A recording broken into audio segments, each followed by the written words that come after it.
Good afternoon, everybody. Welcome once again to the Brawlhalla SEA Challenger Series. This is week number, ignore the typo down there. It is week number 3. My name is G10. Coming at you with me is, once again, the talented Kyler Alice.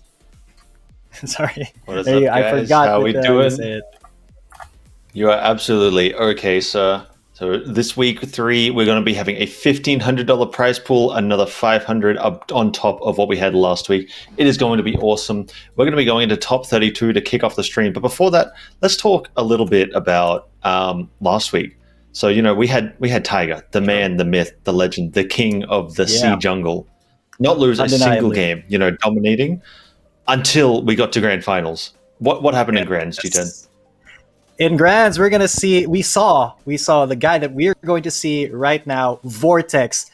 He came up from loser's bracket. He fought his way up, and he went toe-to-toe with Tiger. Now he's looking at Tigers right now, but he went toe-to-toe with Tiger. He got the reset, and then he absolutely decimated Tiger again after the reset. He just had an incredible week last week, being able to take down Tiger in a tournament setting with a bracket reset. That is something that I'm sure he's going to be proud of for a while, but I do want to see if he can repeat this feat this week. Absolutely, yeah. That was such a great performance from Vortex last week. And now we have him against Dot, a name that we've seen each week so far, you know, popping off, getting that offstage play, getting that. I think he was the one with the great old standstill tech. That was very effective against some players. So it's going to be keen to see as we go into this Tigress mirror match for the first set of the night. Yeah, and once again, guys, this is the third week of a 4-week tournament. We have our $1,500 prize pool. The first, and this is all sponsored by ESE.gg, by the way. They're responsible for our prize pool, why we're able to do this, and why we can, give some love back to the Brawlhalla community. And this event, if you guys want to still register, we had a little bit of a low player turnout this week.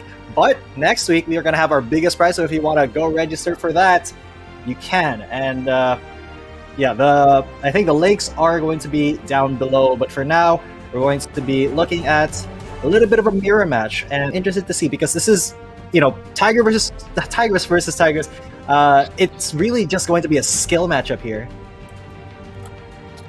Yeah, it really is. Mirror matches always kind of come down to who's more comfortable on the character. You can see the levels here. Vortex has a level 28 Tigress rocking the black color scheme. Dot has a level 39 Tigress rocking the white color scheme. So we've got, sort of yin-yang kind of going on here. They're rocking different stances too. I'm not really sure what their choices of map will be. Might just go something standard. We're going to platforms. With Vortex banning, that's one of the strats that he used last week against Tiger, leaving up Hall, Enigma, and Crystal Temple. He seems to really favor those maps. So let's go into game one. I didn't see the map. We're going on Crystal Temple. C has liked this very much. Going into game one, let's see who can get the weapon.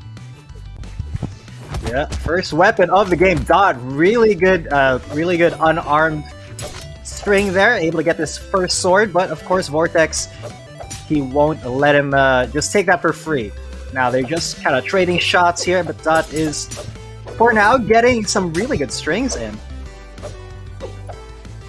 Yeah, so he's getting some great strings so far. The damage is pretty even. Both players, sort of getting like hits here and there, but not a whole lot of huge, enormous strings right now. Dot's going for the big play with that NSEG. Doesn't quite find it, but he's getting the offstage against Vortex. Maybe going a bit too deep. Yeah, this could be a clean edge guard from Dot, but Vortex is going to turn around with that GC NSEG. He's going to send him off. Dot needs to come back. Vortex picks up the sword. Now Dot's in the position again, but Vortex built up so much damage doing that. That side stick doesn't work. Oh, that was a clean combo from Dot, but he actually got the DI in there. Let's see if we can clean up this kill. That will do it. You could see that Vortex went in a strange direction after that recovery, and that was because that combo he did actually use the same move multiple times, which enabled DI, directional influence, which is why he went in that direction. But that was a great first stock from Dot. We'd love to see the aggression from both players, as Vortex is looking for this kill here. Oh, and that beautiful sidelight into this air is going to do it. That was clean as heck. Your turn. Yeah, all right. Well, Dot right now, he wasn't really able to extend his stock, so it's fairly even. He did take a couple of hits right here. And as you can see, Vortex, you saw how intense all of that off-platform, that edge guarding was from both of them, and they're trying to do it once again now. The ground pound will hit Dot this time, and Dot trying to get back on the platform gets hit by a bunch of strings coming in from Vortex. Vortex, he definitely is not going to let Dot take anything, for free. And look at that, he's just not even letting him get to the platform at all. Dot just trying to find his way back, and he baits out the ground pound. Vortex not in trouble at all though, but this might be some trouble for Dot. Just gets yeeted off the side of the stage there. Yeah, that was a really great stock to see. Vortex was at that deficit at the start, but he's clawed his way back. He's got a huge lead right now. He's only in the orange on this stock, while Dot's on his last. He's got the guitars here. He's going to be looking for a big string, and Dot's going to try and sort of look to wall him out. Vortex is on the stage here. Dot's off stage. These players, there's no hesitation. They want to get in off stage. They want to get the kill going. And Vortex is off these guitars, going to pick up the sword. Dot is unarmed now. And Vortex is going to look for his opening. It's now the reverse matchup, but I think this will favor Vortex a little bit more as he's trying to close out this stock and close out the game one for his win. Oh, that chase dodge Sair from Dot into the Sair was clean.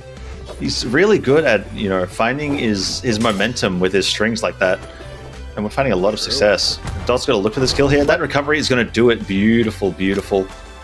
And now Dot has a mountain to come back.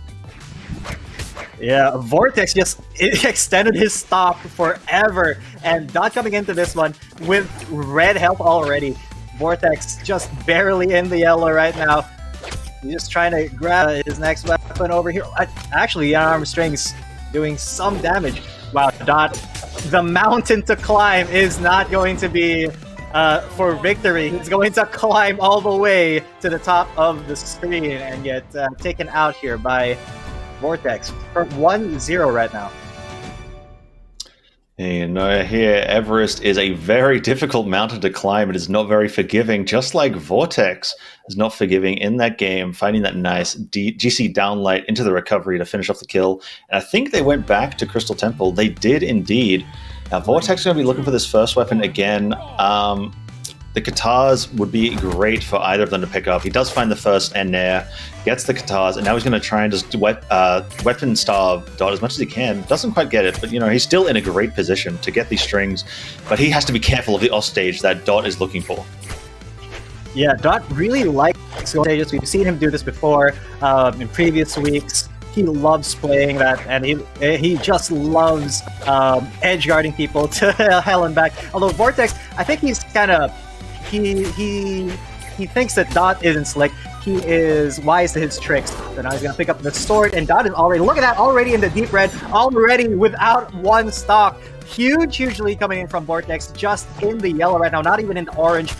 Dot, once again, what a mountain for him to climb. Vortex, he's showing exactly why he was the champ last week. Yeah, definitely. He's got Dot's number right now, but Dot's finding a couple hits with his unarmed, slowly building up that damage. Vortex is on the Katars. Again, the offstage they're looking for, but Vortex, I think, wants to stick on stage right now and just build up the damage. Doesn't want to lose his stock too early before he can get that extra merit for this stock. But looking here, they're just playing neutral with sword. Dot's going to find the beautiful GC downlight. It's not quite going to be the combo to finish it. But Vortex is, he's looking for these openings. He's mixing up his dashes, his momentum, his weapon throws. It's really cool to see how much versatility is in his engages. Wow, what a GCN light. That was insane from Dot. He saw that coming a mile away, and he was 100% prepared. Yeah, and you really don't want to be fighting Dot when he's baiting you into the offstage fight, because he was just at yellow, and Vortex overcoming there really hard, but now he's going for the edge guard, and again, Dot's not able to get onto this platform. He's just gonna get edge guarded back. Payback, says Vortex, and he's just barely taken a single hit. Almost a full stock up on Dot. Vortex, what a lead. He was tired of Dot's shenanigans in the offstage, saw the GCN sig, he was wary of it, he avoided it, and then he just looked to catch Dot while he had no dodge. That was clean as heck, and now he's building up so much damage with these Katars. Already got Dot in the orange. This ground pound's not going to quite do it, but one more hit can. If he can find the Gimp here, goes to that ground pound, but Dot so fast on reversing these edge guards, and he's not going to fall for that GCN sig. He's playing Tigers. He knows what's going on. And now it is a one-stock game, but again, Dot is so far behind in the damage. Yeah, same situation as the last game. Dot, though, he may need to, not be as risky. I don't think he should be playing for the offstage, but he will get yeeted off, is able to at least dodge the weapon throw, because that was coming right at him, but he's barely gotten the hit in. On Vortex, as I say that, he gets a pretty good string in, but it's still, not nearly enough, and he's got no weapon to work with as of yet. He has to kind of dodge out Vortex, but Vortex, that was a perfect weapon throw, undodged. Dot getting back up to the platform, finally gets his own sword. Can fight back a little bit, but he's already deep in the red. Vortex, he can just chill here and wait for Dot to come to him, or maybe for Dot to go off stage, and he actually gets saved. Dot, though, he's playing with fire, and fire will burn him as Vortex takes this set. Yeah, I was wrong. That hit he got before was, in fact, not going to do it, but that recovery at the end, beautiful find from Vortex, is going to take out the win 2-0 over Dot. Great showing from both players. That was really well played. A lot of offstage aggression was great to see. You like to see that there's not really any hesitation from the players. They're comfortable with what they're doing. They're keen on getting it going, and that's always good to see. So going into this next match, we are going to have Tiger, the second place from week 2, the first place from every other tournament he's ever played, versus Keith the Poo-Poo, who we've seen in the top 8 in week 1. I think they may have been top 8 in week 2 as well. I might be wrong on that. I think he was top 4 week 2, Keith the Poo-Poo. He was top 4. I'm fairly sure he was top 4. Yeah. If I remember this week, then yeah, Keith the Poo-Poo was top 4. We saw him in the lower bracket. Vortex beat him to get to to get to Tiger in the Grands.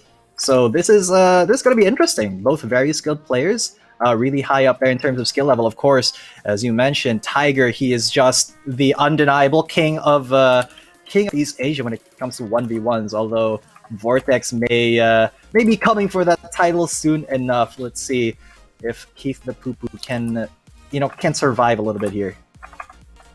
Yeah, definitely. Vortex is gonna want to snatch that title. But just before we get into this match, we are going to have a quick little break, and we will see you soon. I am Kyler Alice. My name is Jeetsan. Coming at you. We'll see you guys in just a little bit.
Welcome back, ladies and gents. You're still watching the Brawlhalla SEA Challenger Series week number 3, and I hope you're ready for some very intense Brawlhalla. We have two very coming up next. My name is G10. Coming at you with me is... I am Kyle Morales, and man, what a great set we saw for the first match of the night, Vortex versus Dot. Vortex taking that quick 2-0 in a very strong fashion, but now we're going to see second place from week 2, first place every other time, Tiger versus our man Keith the Poo Poo going into this first match, a second match in the winners quarterfinals. Yeah, and it's going to be, once again, the patented Koji that we've been seeing all the time from our boy here. But Keith, he is opting for the Rayman once again. This is something that we've seen him pull out last week. Didn't do too well. I think it was Vortex who he was versing. So, all right, we have Brawlhaven, Demon Island, and Small Mammoth Fortress as our choices. We're going to go over to Brawlhaven here. Yeah, Brawlhaven's going to be great for both of these characters, both of these players, really. You know, Koji and Rayman, just as legends, are great at finding the early kills. And both these players, I know Tiger loves not having platforms, but going into this first match, we're going to be looking unarmed. Keith has the gauntlets, finds the first couple hits, goes for a big combo, doesn't quite find it. Now Tiger's got the sword. He's going to be looking to crack Keith open like an egg, you know, what he normally does. And he's already starting that. You know, he's already got Keith into the late yellow, lurking on getting him into orange. He's got the downlight with the no dodge, but doesn't actually convert off it. He's guarding the weapon now, keeping Keith off it. And he's just rolling him down right now, finding hit after hit. Got the bow. He's going to be looking for some side light into the side sigs. He's going to be looking for some end sigs, as Tiger does. Their recovery's just not going to do it. But now he is in prime position to get this kill. Maybe one good hit. Says not really the hit we're looking for. There it is. Got Keith in the air. That recovery is not going to catch. That down sig's just barely going to miss. Keith is looking to convert here. Gets the end light. Gets another end light. Oh, just barely gets that Sarah interrupted by the downlight. That Nair's not going to do it again. I don't know. This guy lives forever. Hasn't died yet. Oh my god, he's so deep in the red. Look at it. It's already maroon. And, geez, Tiger is just absolutely, finally going to get the stock. I said he was just absolutely taking Keith to church, because you see exactly how Tiger plays. Every time Keith whiffs, Tiger is there to punish him. But right now, Keith, he's finding the hits. He's got the gauntlets now, but gauntlets versus bow, it's a little bit of a weird matchup. But the recovery. Tiger is still in the game. Oh, that's it. He's actually able to edge guard him and take a second stock. That's 2 stocks already, and he's just in the red now. Yeah, this is the Tiger we love to see. Glad he hasn't been shaken from last week's upset.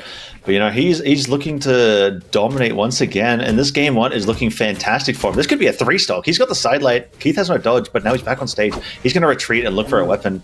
You know, Tiger, if he finds one good setup here, that could be the kill. That ground pound's not going to do it. You know, and now Keith, that downlight into the side light is not going to be the one. That end light should be doing it. Yep, that end light is going to kill him, but he is down like a stock and a half at this point. This is going to be very, very difficult to come back. With the axe, you know, it's possible, but again, it's not going to be easy.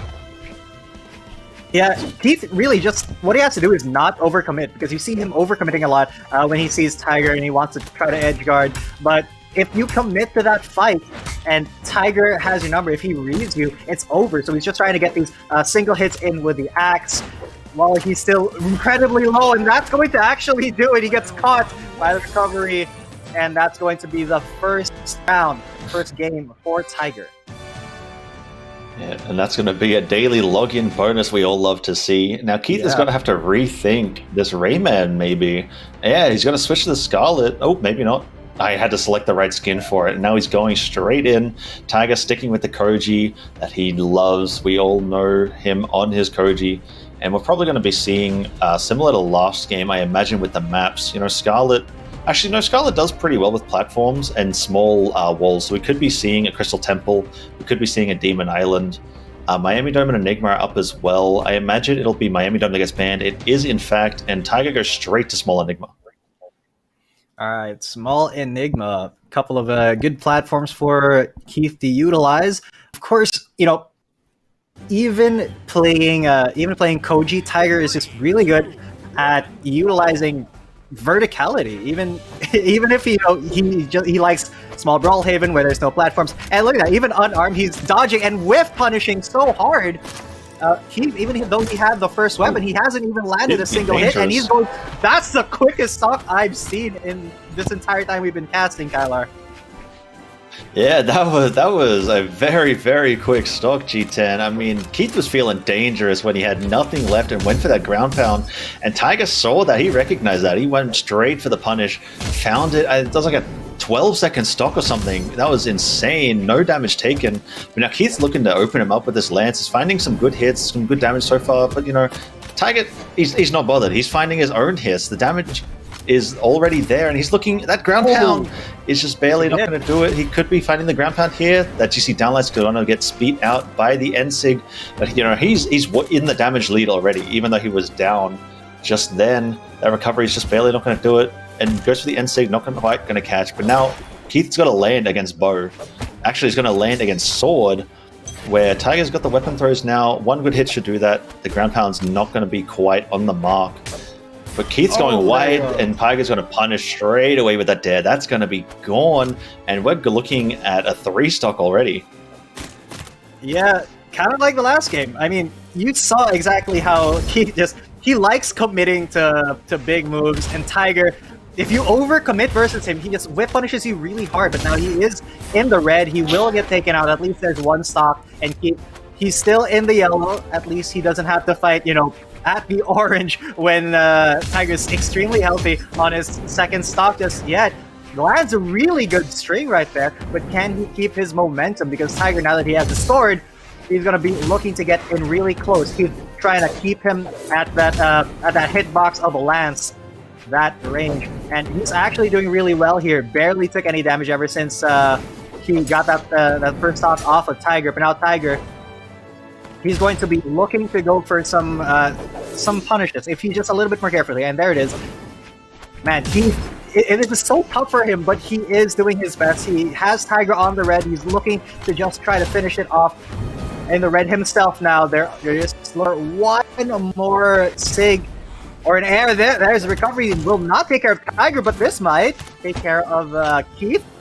Not quite. It's so touch and go for both of them, but finally Keith is able to land the final blow on Tiger. One stock each, but Keith is deep in the red. Yeah, the pace of the game has slowed down a lot, especially compared to that last game in that first stock. But Keith is doing it not quite anymore. Tiger is going to find that downlight recovery. I shouldn't have said anything. I am so sorry, Keith. The dream is dead, and it is my fault. But, Tiger with that quick 2-0, great showing. And Keith, finding that comeback towards the end was a great, great job. I love to see it. Yeah. Where are we going next, G10? Honestly, Keith being able to take 2 stocks off of Tiger, I think that's already a pretty solid achievement in and of itself, considering he got minus stocked already 12 or something seconds in, 15 seconds in. That is, I think, a record for the fastest stock we've seen in this entire 3-week tournament. Probably is, of yet. Yeah, but still, I don't think that's it. I don't think that's it for Keith the Poo-Poo yet, because we did cover, I think, winners quarterfinals, so he is still going to the lower bracket first, but we are going to be covering the entire top 8 for you guys, but that's going to be later on. We're going to be taking a little bit of a break first, 5-minute break for our contestants to get ready, or maybe a little bit longer, because we are still waiting for the lower brackets to populate, to fill out, so we can get those matches going. My name is G10 coming at you. With me is... I'm Kyler Alice, and we will see you soon for the lower bracket.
All right, welcome back, ladies and gents. Once again, you're still watching the Brawlhalla SEA Challenger Series, week number 3, sponsored by ESE.GG. My name is G10, coming at you, and with me is...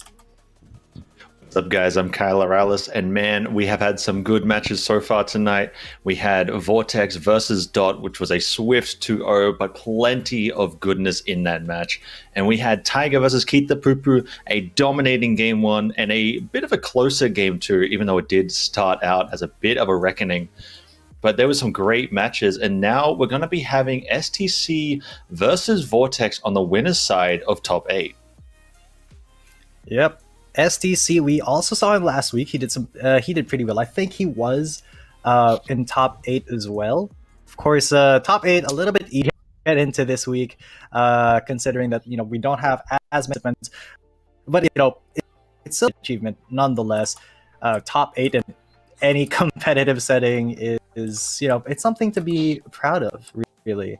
And I'm fairly sure that the rest of our players here will give us some very, very good fights. So we're just waiting for Vortex to get into our game here. Yeah, no doubt at all, man. Like, getting top 8 is like an achievement in itself. Even getting top 12, top 16, it's something to be proud of. I mean, it's the work you've put in. Even if you don't place up there, I mean, wherever you place, it's the work you put in. Something to be proud of, something you can take home that like someone else can't.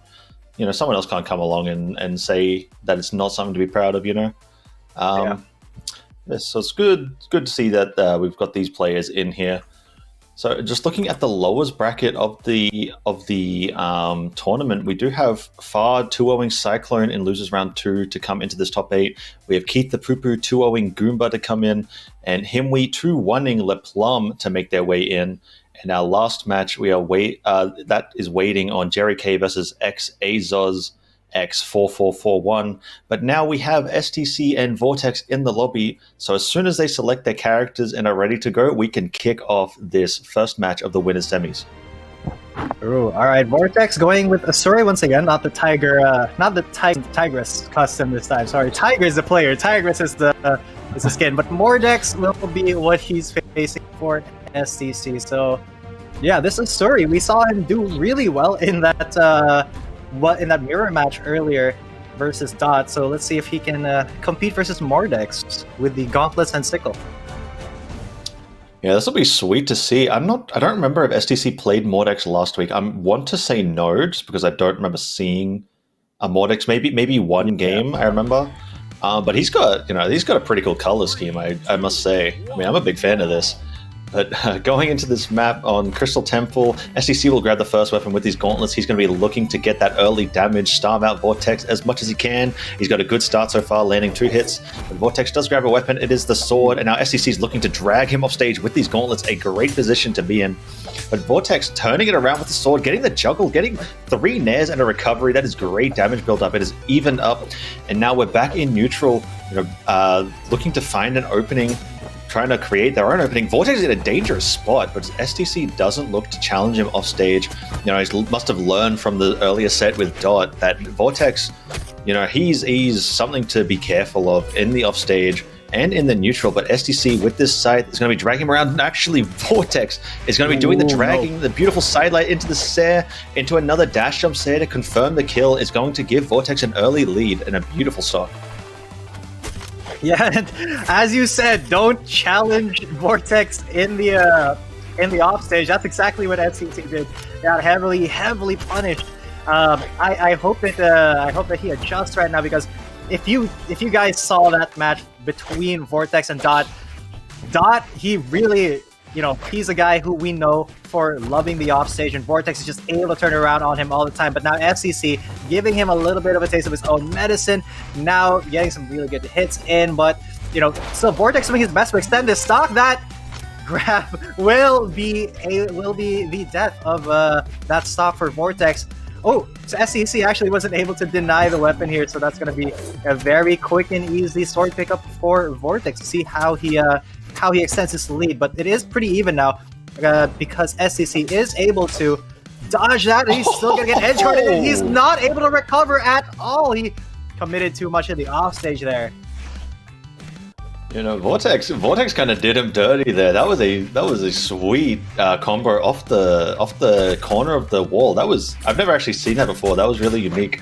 That was awesome to see. And now Vortex is building up huge damage with these guitar strings. He's got SDC in the late yellow, looking at that orange, and SDC needs to find an answer. These sidelights are doing him well, but it's not going to be that big. You know, he needs something big to bring him back in this game. He's down a full stock now.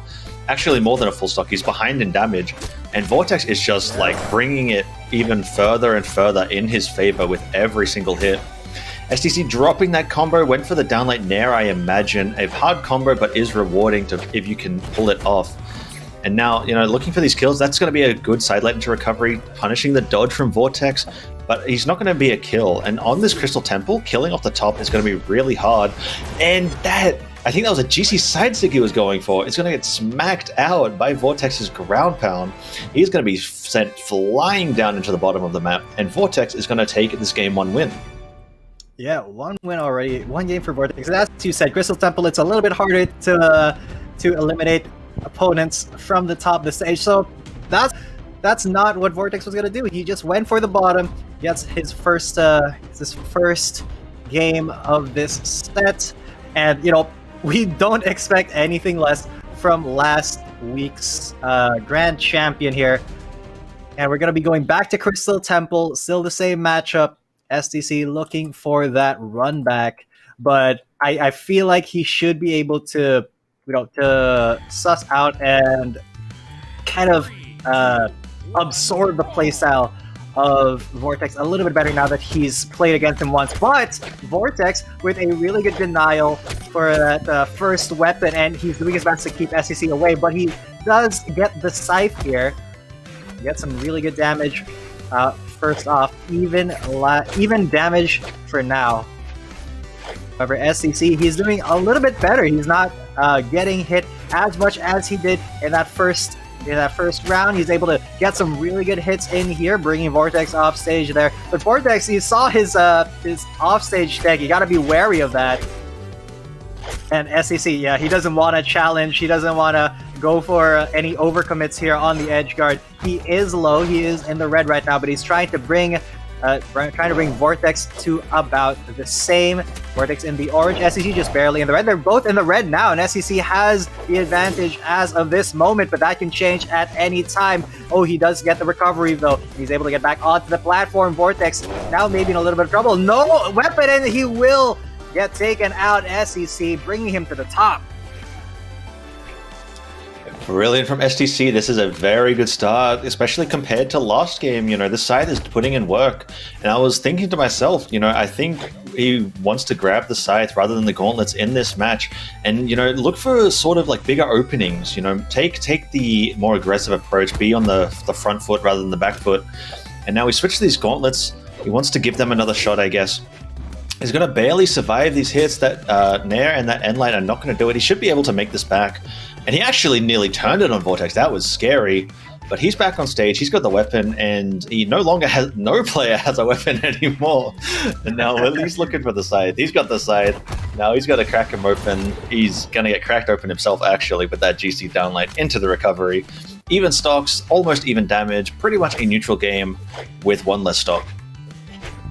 Yep, and now it's pretty, everything's pretty even up now. And man, Vortex, you see how he's playing this offstage, how he's just playing on that ledge, trying to bait SDC in, but SDC, he knows better because, man, Vortex, he can get some very quick stocks off of baiting his opponent off stage, just like, you know, we saw Dot doing. I think Vortex he absorbed that kind of playstyle, and he's trying to use it against SDC. The guitar is now doing a little bit of work against SCC's scythe, but SCC, of course, he has better range here and is able to get these hits in while Vortex trying to recover. Now, Vortex, he does get some damage back. Once again, even damage. And these two players, very evenly matched. SCC able to get a couple of reads in onto Vortex just like that. Reading the recovery perfectly, but can he finish off the stock? Yes, he can, and that's going to be SCC in the lead now. Vortex, he has to climb this mountain a little bit now. This is a much better showing from STC. The one thing I want to say is that he needs to be punishing these dodges that he catches much harder. You know, a lot of the time he's finding their dodges with like a gauntlet sidelight or excuse me, that GC downlight was beautiful in the air, catching STC trying to land, couldn't quite do it. Vortex evens up the stocks. But as I was saying, STC is finding a lot of dodges that he's caught of Vortex with these gauntlet sidelights, with these scythe nairs, these scythe downlights, but he's not converting off them, which is really hurting him. But we'll see if he can turn it around here. He's got the gauntlet nair into the sidelight. He went for it that time, didn't quite find it, but you know, he's adjusting, and that's what you like to see. And now Vortex is trying to fight back against this juggle. But STC, you know, he's getting a lot more success in neutral as well, which is great. And that sidelight downlight is going to be looking for strings, not quite getting anything big. SEC caught a dodge there. That's what we like to see, capitalizing off these dodges that he catches. This is really, really good. He's reading Vortex's movement everywhere. One good hit here, a down sig could do it, a side sig could do it. That recovery is not going to do it, but he is high in the air and he went for that GC sidelight. I love to see it. Ooh. But Vortex reading where STC was going to land, that was really good recognition, really good reading of STC, what he wanted to do, what he was planning. And he's going to catch him with that downlight into that set and take the 2-0, but it was very hard fought by STC. That was a very, very good match. Yeah, honestly, that was really, really good from both sides. It was just Vortex, he did kind of dominate that first match just a little bit, although STC, having said that, he did adjust to the playstyle, although it was just a little bit unfortunate that he wasn't able to close out that game. He could have had it. They were still even, but at the end of it, when you're at that red health, it really does come down to one hit. But this next match, we will have no break right here. We're going to go straight into the next match of winners. It's going to be Tiger, who we just saw, versus Eric. Yep, going into this match, Tiger's sticking to his Koji, and Eric going to be whipping out his Bryn that we've seen in the past weeks. I believe it is level 100. Yes, it is indeed level 100. Tiger at his level 85. Man, that's really high. That's higher than anything I've got. And I've been playing one character for a long time now. So that is a lot of experience, and we see Tiger, you know, banning out these platform maps. He wants nothing to do with them. He wants to go to the Brawlhaven, which Eric selected, get these early kills where, like, it's all about neutral, you know? It's all about neutral and just catching people when they're slipping. Yeah, and Eric's neutral game with the axe, we saw it. It was very, very powerful. He really just does not go for, you know, overcommitting to combos. He goes for those single hits, those one hits, two hitters, and he really just wants to build up damage, just like he's trying to do right now versus Tiger. But Tiger is incredibly slippery, and if you do whiff against him, especially with a slow recovering weapon like the axe, then he is going to have a really good time punishing you, just like he's doing right now. Eric having a little bit of trouble getting back on top of the platform right here, and he will not be able to get back on. That is another quick stock for Tiger, around 35 seconds there, and Eric already in trouble here. Yeah, classic Tiger. I think in almost every match we've seen him play, except maybe the grand finals of last week, this first stock has been taken within a minute. It's so awesome to see how consistently he can get that done. And now Eric's kind of like he's trying. What's the word I'm looking for? Clamoring for damage here. You know, trying to find anything, and it's just not working. Tiger is getting so much damage, punishing Eric's movement, punishing where Eric is trying to catch him. You know, he doesn't even need a weapon at this point. Even unarmed, he is threatening with Eric on the wall. He's going to make it back. Now Tiger's in the offstage. Making it back. Eric's going for that N-Sig, not quite going to catch. But now they're playing neutral. It's going to be really hard for Eric to find the kill. He's got to psych Tiger out with some movement or go for some big mix-up, or else it's going to be really hard for him to find anything here. See, that dare is a hit, but it's not going to do it. So he's looking for the weapon throws. He doesn't kill with the weapon throw, but he actually catches Tiger's dodge and forces him into a position where he can get that recovery. So that's the sort of mix-up I was talking about. That was really good to see from Eric. And now he's just got to do that 2 more times. That big N-Sig is going to be some great damage. And that Tiger is looking for the kill now. And another beautiful weapon throw from Eric. That Nair should not do it, actually. One more of those is going to do it. Yeah, that Endlight's going to cover it. And now Tiger with a full stock lead. Yeah, full stock lead. He's just in the yellow. Eric, what a journey that he needs to. He has so much to overcome here. He goes for the spear. Maybe this will give him a little bit more damage potential against Tiger, because it's so hard to get in close to Tiger with an axe. Just because if you try to go for something, if you try to go for a hit, then if you whiff that, it's all Tiger, just like you see sometimes. But now Tiger in the red, Eric in control. He's in the driver's seat. The dodge, though, will bring Tiger back, but the overcommit, the ground pound attempt from Tiger to close it out brings it to 1 stock each, but Eric is still in the orange. He still has a chance to win this, but Tiger's not going to make it easy for him. Yeah, Tiger's going to be backing up a little bit, baiting out with that downlight, goes for the jump ground pound to cover himself, and it does catch Eric. It might not kill, but that is scary to get hit by, and it does a lot of damage, and Eric's got no dodge here, getting saved off by Tiger. One more hit could do it, but he's going to make it back to the wall, but he's still stuck down here. It is so hard to make it back against a bow, especially Tiger's bow. And now we're getting into the juggles. He's switched to the sword. He's probably going to be looking for a downlight or an endlight here. Maybe even a recovery to get this kill. That's no dodge. He makes it back, but that dare is going to send him off again. And pretty much this whole game, Eric's just been trying to get back onto stage against Tiger. But Tiger's, he's in the orange. I didn't even notice, but that Sare is going to do it.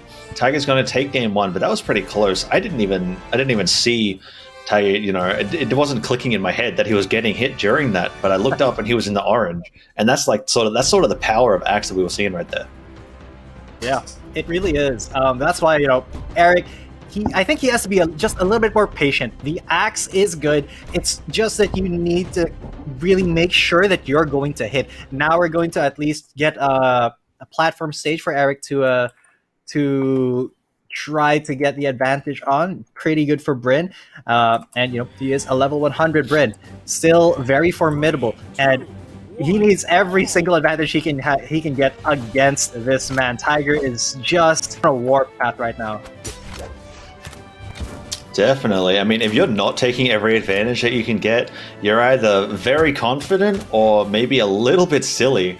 But Eric, he knows what he's doing. He's not going to underestimate him, especially after that game 1. But he's going to be looking for openings here. Hasn't found anything yet, but he is playing a bit more patient, like you said, focusing a bit more in the neutral, pacing himself out, looking to just avoid damage rather than make his own happen. But Tiger has sent him into the orange already. He's looking for these downlights. That is a beautiful nair into Sare from Eric. And he's in trouble here, but if he gets it back on stage, that ground pound is going to interrupt the nair, and that's going to be a first kill again in 45 seconds. Nothing short of what we've come to expect from Tiger, but he's in the orange. I think that's better than last game. I think he was in yellow last game, so that's really good to see. Yeah. And now Eric's kind of going to find this kill as early as he can. Yeah, with a spear, and his recoveries should be a little bit easier, because this stage, it does have those platforms. If he can get a recovery on Tiger while he's up there, he may be able to finish it off. But Tiger, he's not going to let him get anything at all. Yeah, huge punish there. Denies the weapon from Eric. Now he's got the axe. He's able to get the dodge. Now Tiger's unarmed. All he needs is one big hit right here. Goes for the spear once again, and this could be it. It is. He's still on orange, but at least he's gotten a stock off of Tiger. Yeah, he's got that stock, and he's in not too bad of a position, all things considered. If he gets one sidelight here into the nair combo, and then he gets another 1 or 2 hit string, that could be the damage evened up. There's the nair, there's a dare, there's a Sare, and you see Tiger's already in the yellow. The damage from his axe is huge. So Eric is he just needs these short little strings, and it'll build up the damage fairly quickly. But he has to be careful when he gets sent off stage like this.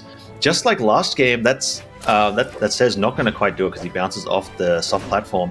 But like last game, he's spending the majority of the time just trying to get back on the stage, and that's really not what you want to be doing. He's going to need to position himself a little bit better to get here. He gets caught by that recovery, it's going to do it. But he's going to be needing to find himself in better positions if he wants to get this win against Tiger. After seeing last game, he can definitely do it. He just needs those little adjustments to be made. Yeah, but Tiger's not letting him make those adjustments at all. Look, he's just absolutely bullying Eric. Eric trying to just get on top of those, small platforms, but Tiger, he's not even letting that happen. Wow, he got hit by that, and now Eric's in the red. Tiger more than a full stock up. He still got his bow, and Eric is having a lot of trouble fighting these hits with the axe because it is a very slow weapon, and if you whiff with it, Tiger is right there to punish you.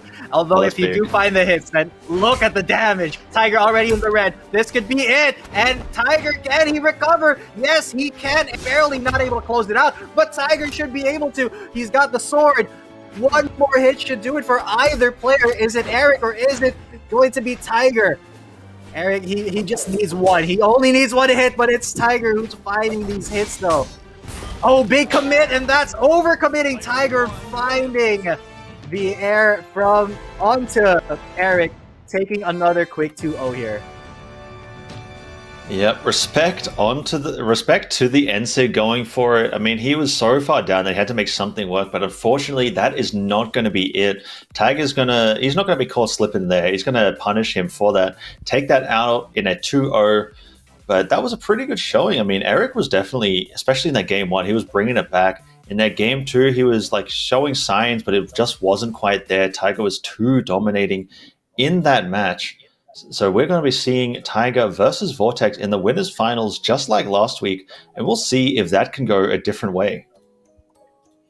Yeah, before we get to that though, I do believe we have a little bit of a break to kind of just relax, take a breather, refresh, get their bearings back, and yeah, my name is Jizen. Coming at you with me is I'm Calarouse, and we will see you very shortly.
Welcome back, ladies and gents. You are still watching the Brawlhalla SEA Challenger Series, week number 3. My name is G10 coming at you. With me is...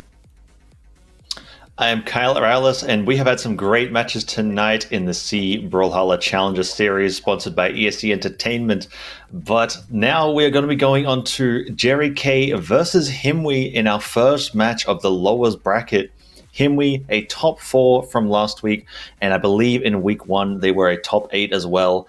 And Jerry K was, previously a top 2 player in Southeast Asia, always coming in second, only not being able to beat Tiger. And, towards the start of last year, he was also Tiger's teammate. They got a couple wins under their belt, so he is a very good player to be watching, with the Himwe on this Val and Jerry K rocking this Asuri to kick it off. Yeah, so Jerry K, I feel like he's going to want to get that matchup against Tiger, but he's going to have to fight for it. He really will. Tiger's going to be waiting, possibly in the grand finals, although if, he is versing Vortex soon in the winners final. Let's see if Vortex gets sent back down. But right now, all right, so we're going to Demon Island, a very honest map here for the Asuri and Val. Hey, you love to see Demon Island. These guys are on the black color scheme too, so they're going to be trying to blend into their background. As you love to see, pulling out that tactic. But this Asuri versus this Val, going to be kicking off. Himwe is going to grab the first weapon. It's going to be the fire extinguisher sword, and Jerry, now looking for his weapon, is going to be swapped over to the gauntlet. And Himwe is finding a great start so far. A couple hits, but Jerry K is on the sword now. Both players are going to be looking to break neutral again. Jerry K with that risky spot dodge doesn't get punished for it, but he gets punished after the fact. And Himwe's built up a pretty nice damage lead so far. A lot of aggression kicking in at the start of this game. You'd love to see it. Now Jerry K is rocking with his sword, doing really well in the neutral game so far. The movement and the spacing is going beautiful right now. Yeah.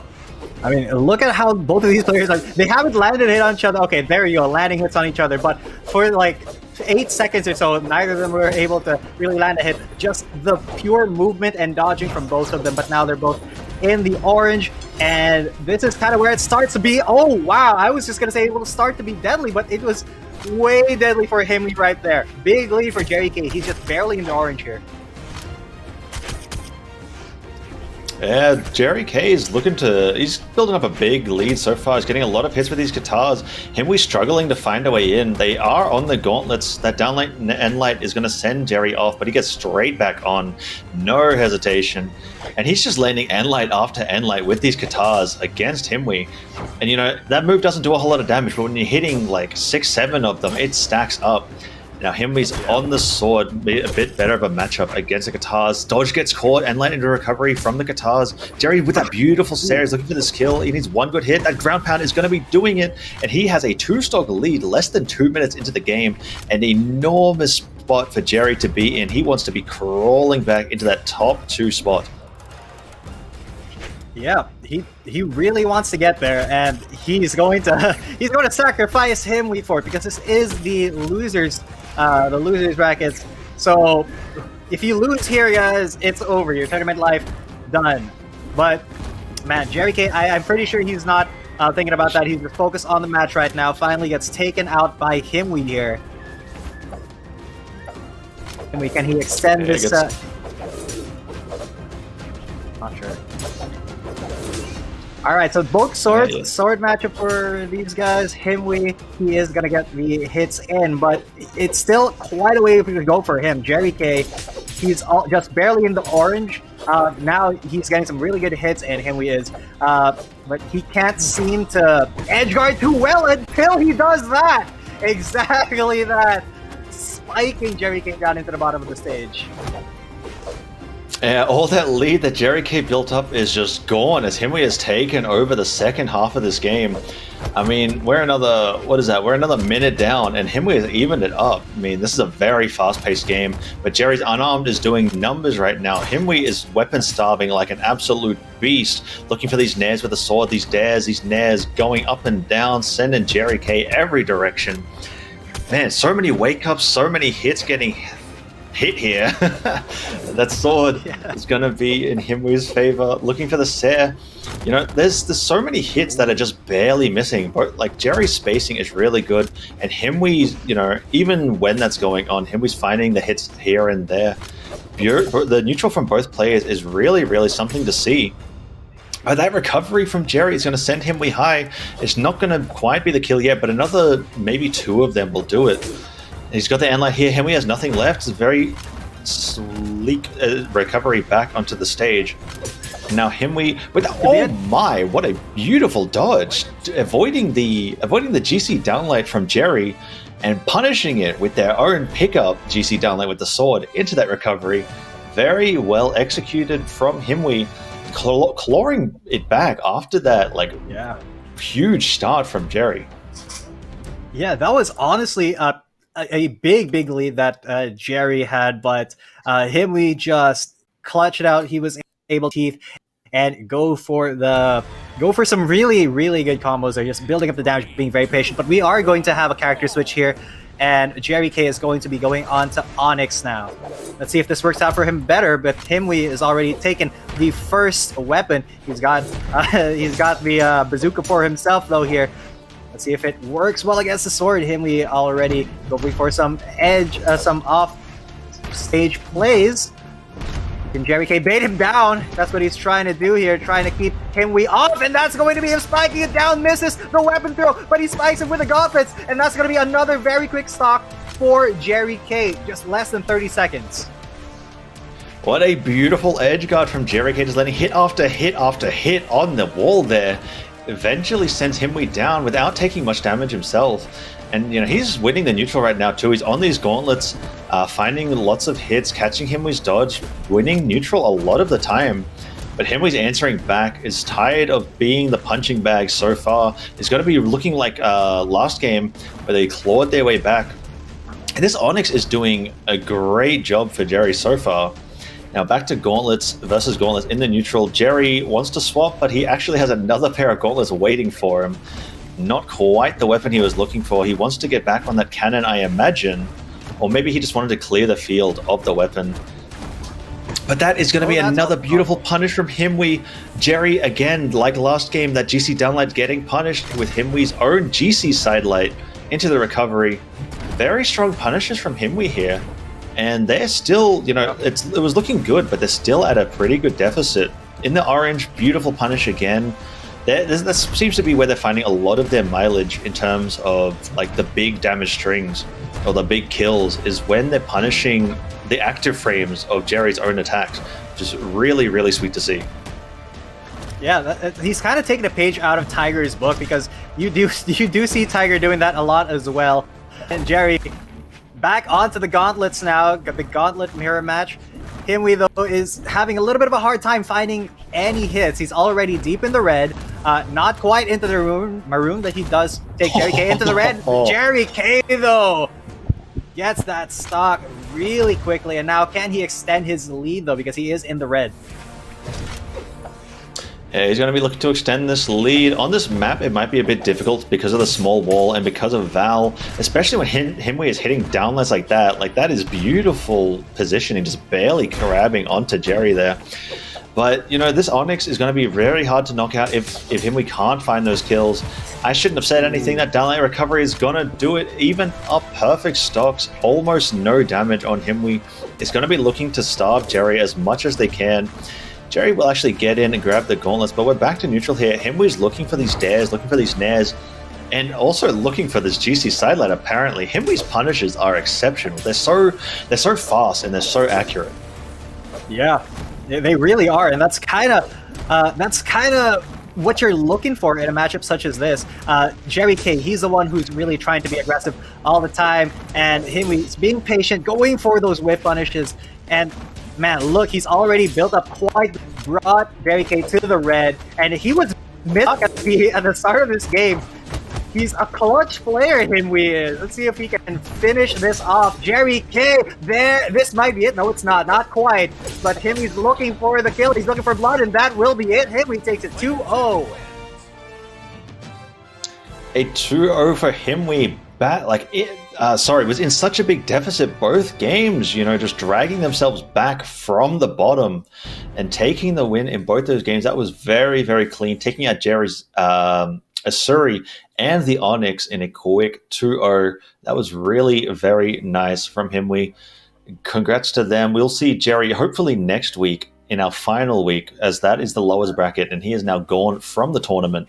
But now we will see Far versus Keith the Poo-Poo, both names that we've seen. We saw Keith early today. We've seen Far in both previous weeks.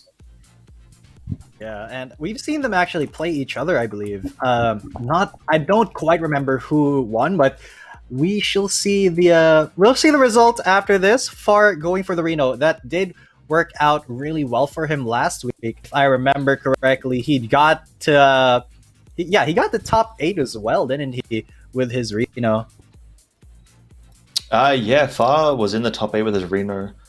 Looking at the bracket from last week, he was actually placed 5th, beating Keith the Poo-Poo, who was out in 7th place in a 2-1.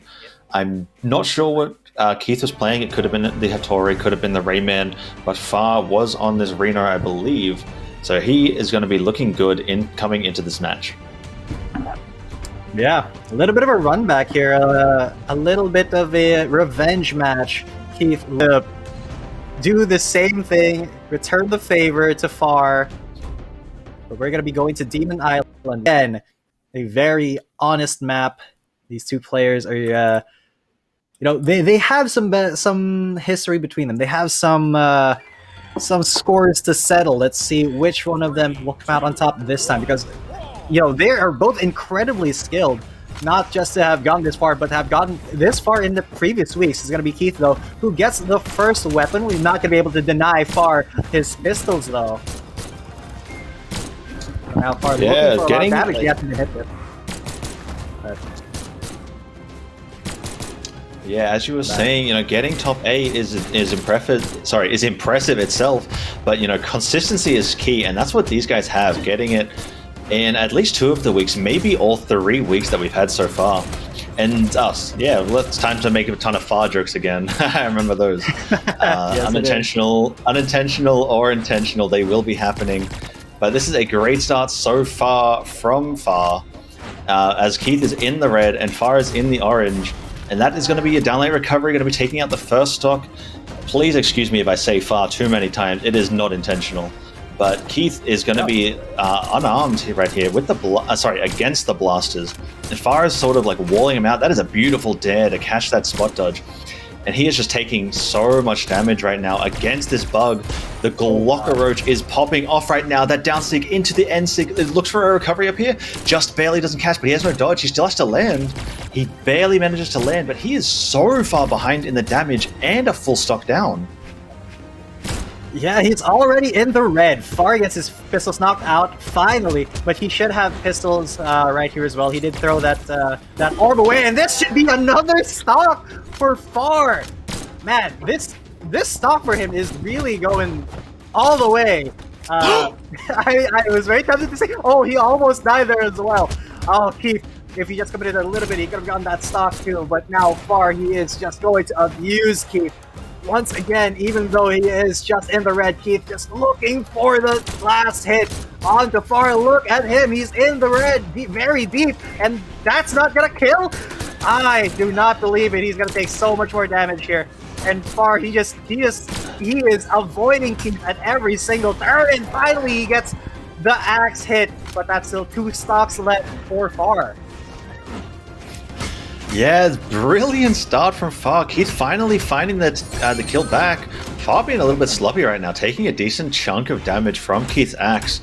And now he's on the orb. He has to find an answer. This could be a death here.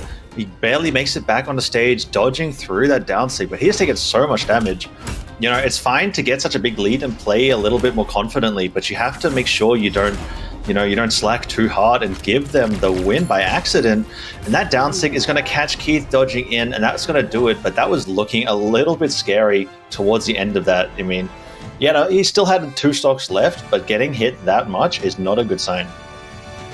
Yeah, and wow, that is just a kind of signature Far that we've seen. He is incredibly aggressive on that Reno, and it's very hard to deal with if you have a character like Rayman, if you're really planning on using the axe, because you know it is a slower weapon. You get hit by the pistols, that is a potential conversion into a combo, but now he's going to swap over to the Asuri, knowing that Rayman may not be the best pick for him right now, but we're still staying on Demon Island. Yeah, he still has a very far way to go. Switching to the Asuri. Hopefully with these katars, he can find a bit more success with the sword as well. You know, it's going to be a bit faster, much harder for the blasters to punish, and a lot easier to get through their dead zones. But I shouldn't. But Far is like going ham. You know, as they say, you shouldn't bring a knife to a gunfight, and Far is showing exactly why. These blasters are popping off. Keith has, you know, he's found, I think, a sword sidelight, and that's been it so far. But that nair into recovery, very, very good punish on the GC downsig from Far. But he's going to need to find a lot more than that. He's so far behind in damage. That nair into recovery into nair is going to do a great job. He's just he's looking for like these mix-up movements too, which is good to see. And now he's going to try and land against the orb. He gets punished with the Sair. One more hit could do it. That dare doesn't catch, but Keith manages to make it back on. Isn't scared one bit by this cockroach, but that sidelight Sair is going to do it. And Far is going to take the first stock while being in the orange himself. Back to the guts for Far, and he is going to be taken down to the red. Keith still, though, is finding it a little bit difficult to get damage, and look at how much Far is just extending his stock. A lot of damage.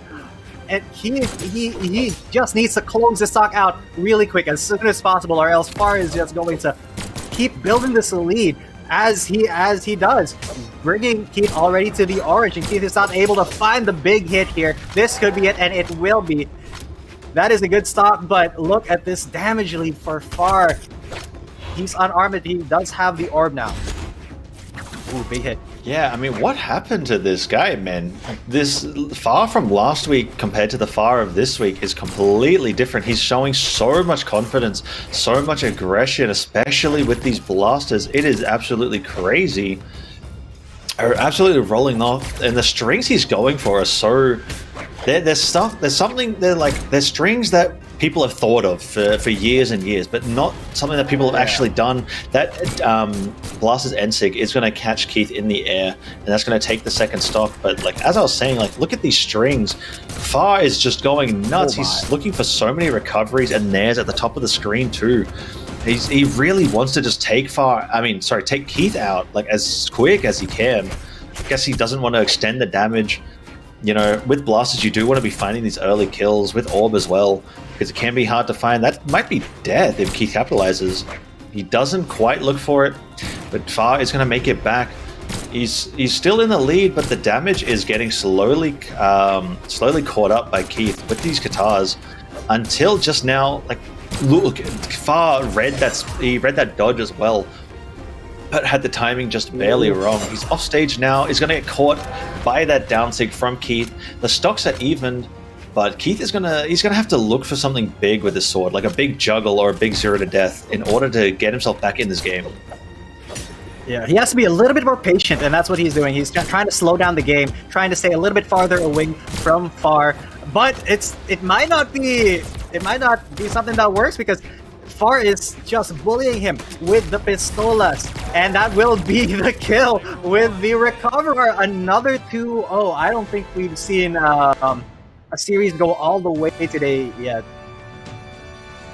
Yeah, I don't think so. Looking at the bracket, we haven't actually seen a match go 2-1 so far. But these games have been great. You know, he was popping off with those blasters, looking for so many recoveries so high up.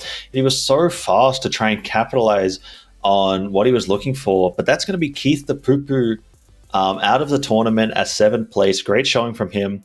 And we're going to be seeing after a short break, we're going to be seeing Eric versus Himwe in the losers quarterfinals, and STC versus Far also in the losers quarterfinals. But let's get onto that break real quick. I'm Kyle Morales, and I'm joined by G10 coming at you. We will see you guys in just a little bit. Don't go anywhere.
Oh yeah, hang on. My bad. We are back, ladies and gents. My computer froze for a second, but we are still watching the Brawlhalla SEA Challenger Series week number 3. We are going to go into the losers quarterfinal. My name is G10. Coming at you. With me is I am Kyle Morales, and we are looking at Himwe versus Eric in the lobby right now.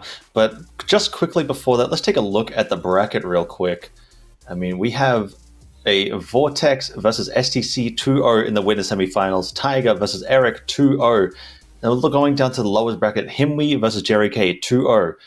Far versus Keith the Poo Poo was also a 2-0 in favor of Far.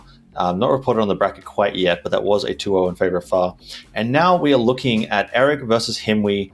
Himwe on the Val. Eric probably going to be busting out this Bryn that we all know and love. G10, what are you expecting from this game?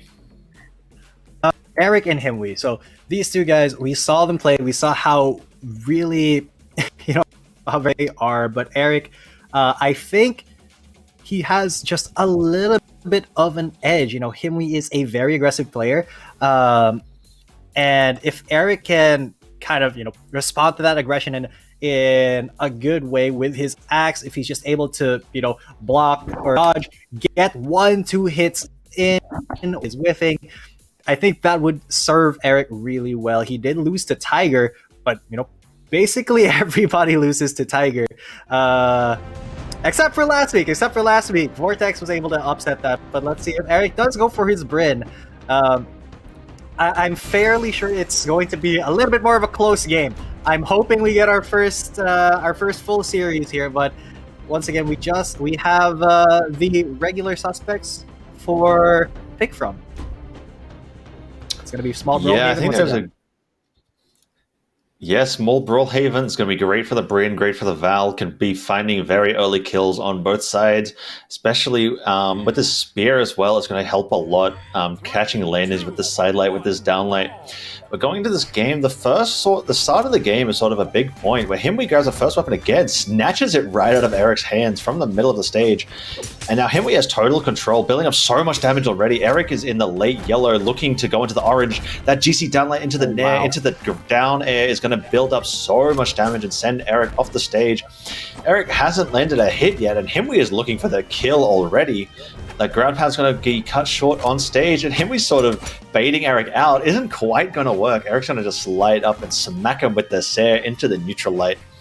But, that's such a big lead for Himwe so far. Looking for this tech chase with the Gauntlet sidelight, sorry.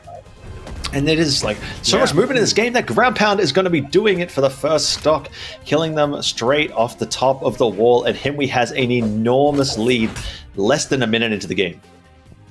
Yeah, this is what I was saying, where Himwe just incredibly aggressive, and if you're not able to block his hits or to dodge to make him whiff, then you're not going to be in for a good time. See Eric trying to get some hits in with his axe, but he's not really able to find Himwe right here. He's so slippery. The mobility on this Val is really something that you can't underestimate. And Eric, you see, he was trying to go for something right there, but Himwe just dodging out of it, punishing him, and really extending this stock to its full potential. Is in the red right now, but he's still getting a lot of damage onto Eric, bringing him into the or trying to go for a ground pound, a little bit of a cheeky kill here before he expires, because he is in the red. Eric's just trying to find one hit, but it's so hard for him to get any. Gets the axe knocked out of his hands. Himwe back on the fire extinguished sword. Let's see if he can deny. Yes, he will. Back onto the gauntlets.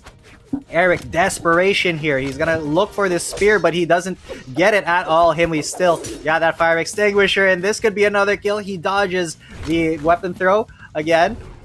Gauntlets once again, and Himwe is just really good at denying Eric here, but Eric should be able to get something, at least a little bit of damage. No, he doesn't. Not even able to finish off Himwe's stock. He's so deep in the red.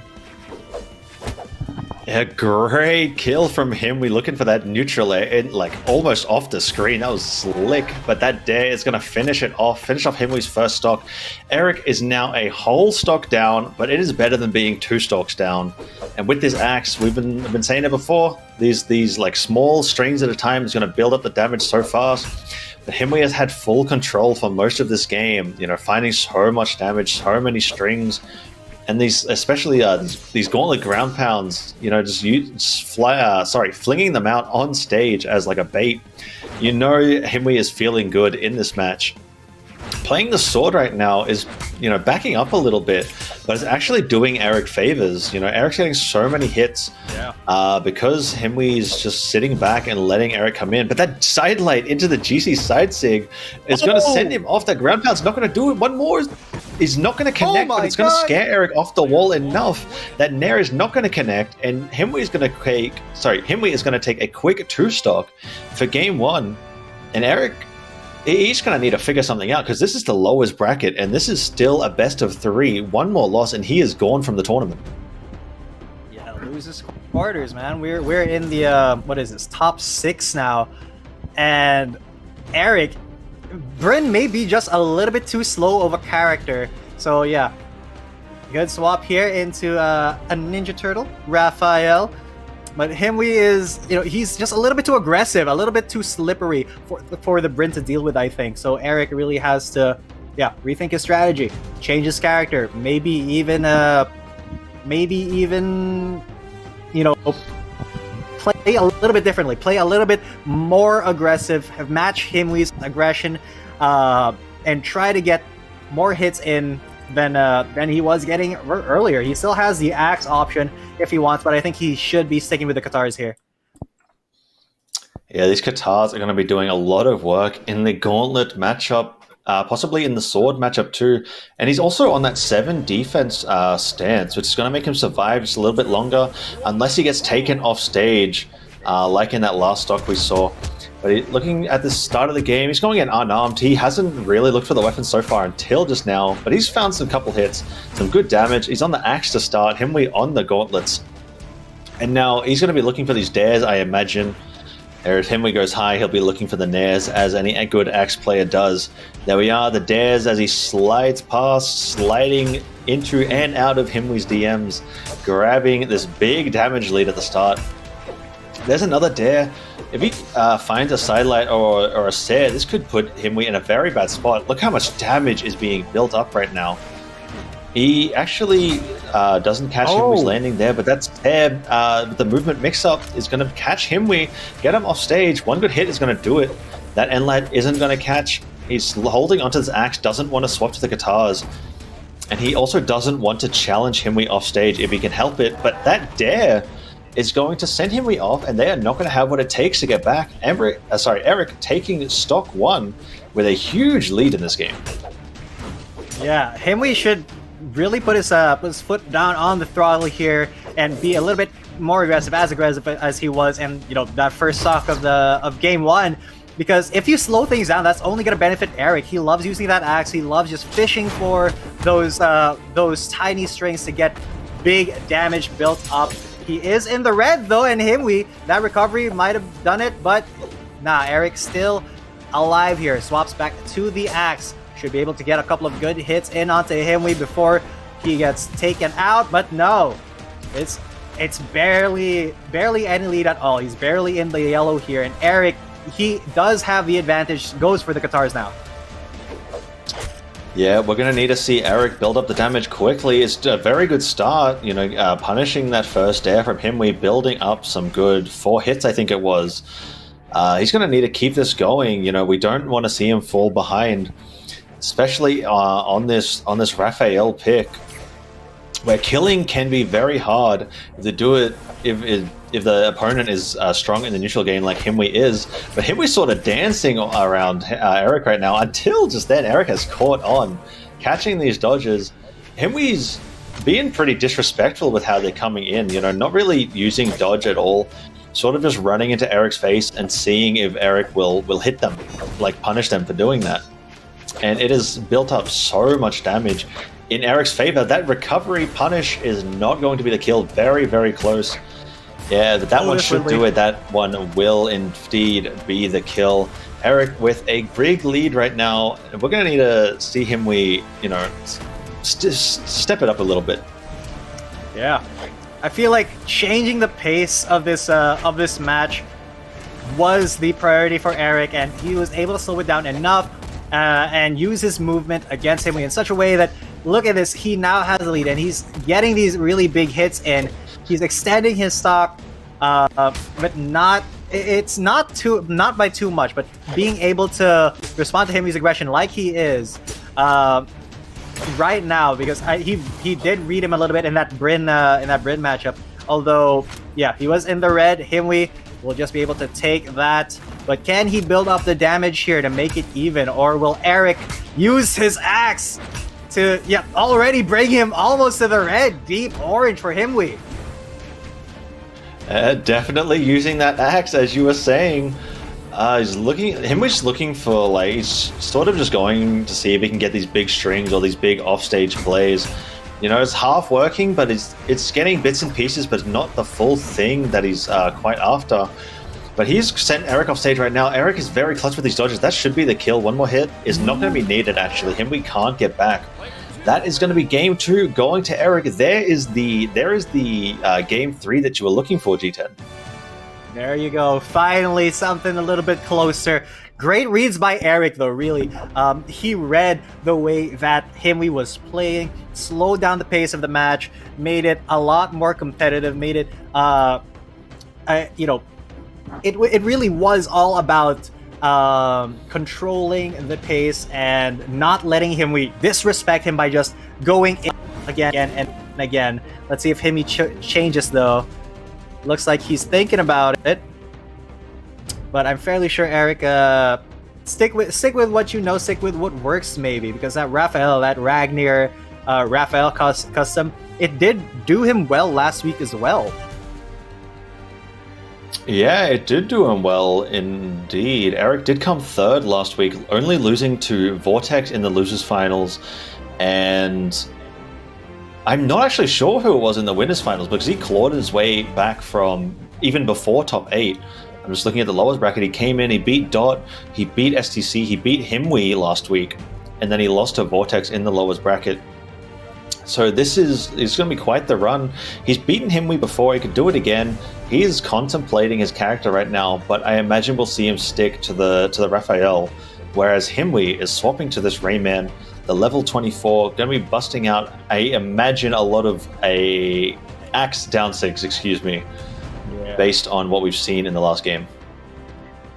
Yeah, I mean, with Eric also being a prolific axe player, Himwe kind of wants to give him a taste of his own medicine, but he is in the he does have that mobility stance on, so he's gonna be, how Himwe is, very, very slippery, and really he just tries to get in your face really quick, get some hits in, and then bait you into overcommitting. So yeah, Eric gonna stick with that Raphael. It's gonna be an axe matchup here, but Gauntlets versus Katars. Let's see what they pick here.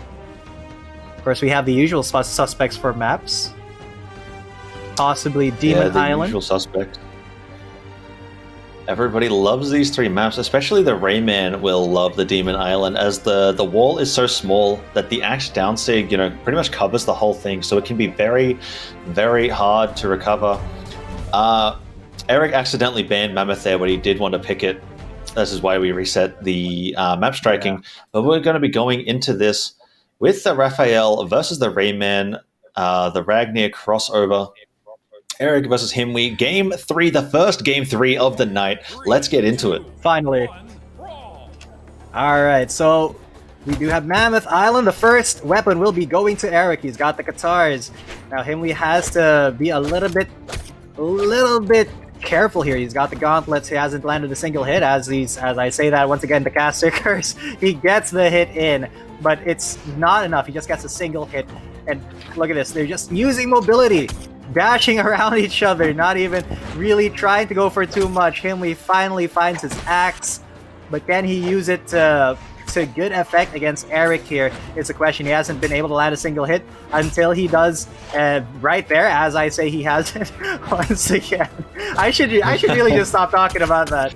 But yeah, Eric doing a really good job here with his guitars. Doesn't even need the axe. Yeets Himwe almost off stage, but Himwe just barely able to recover. And Eric, this could be the kill. No, he wasn't able to convert it.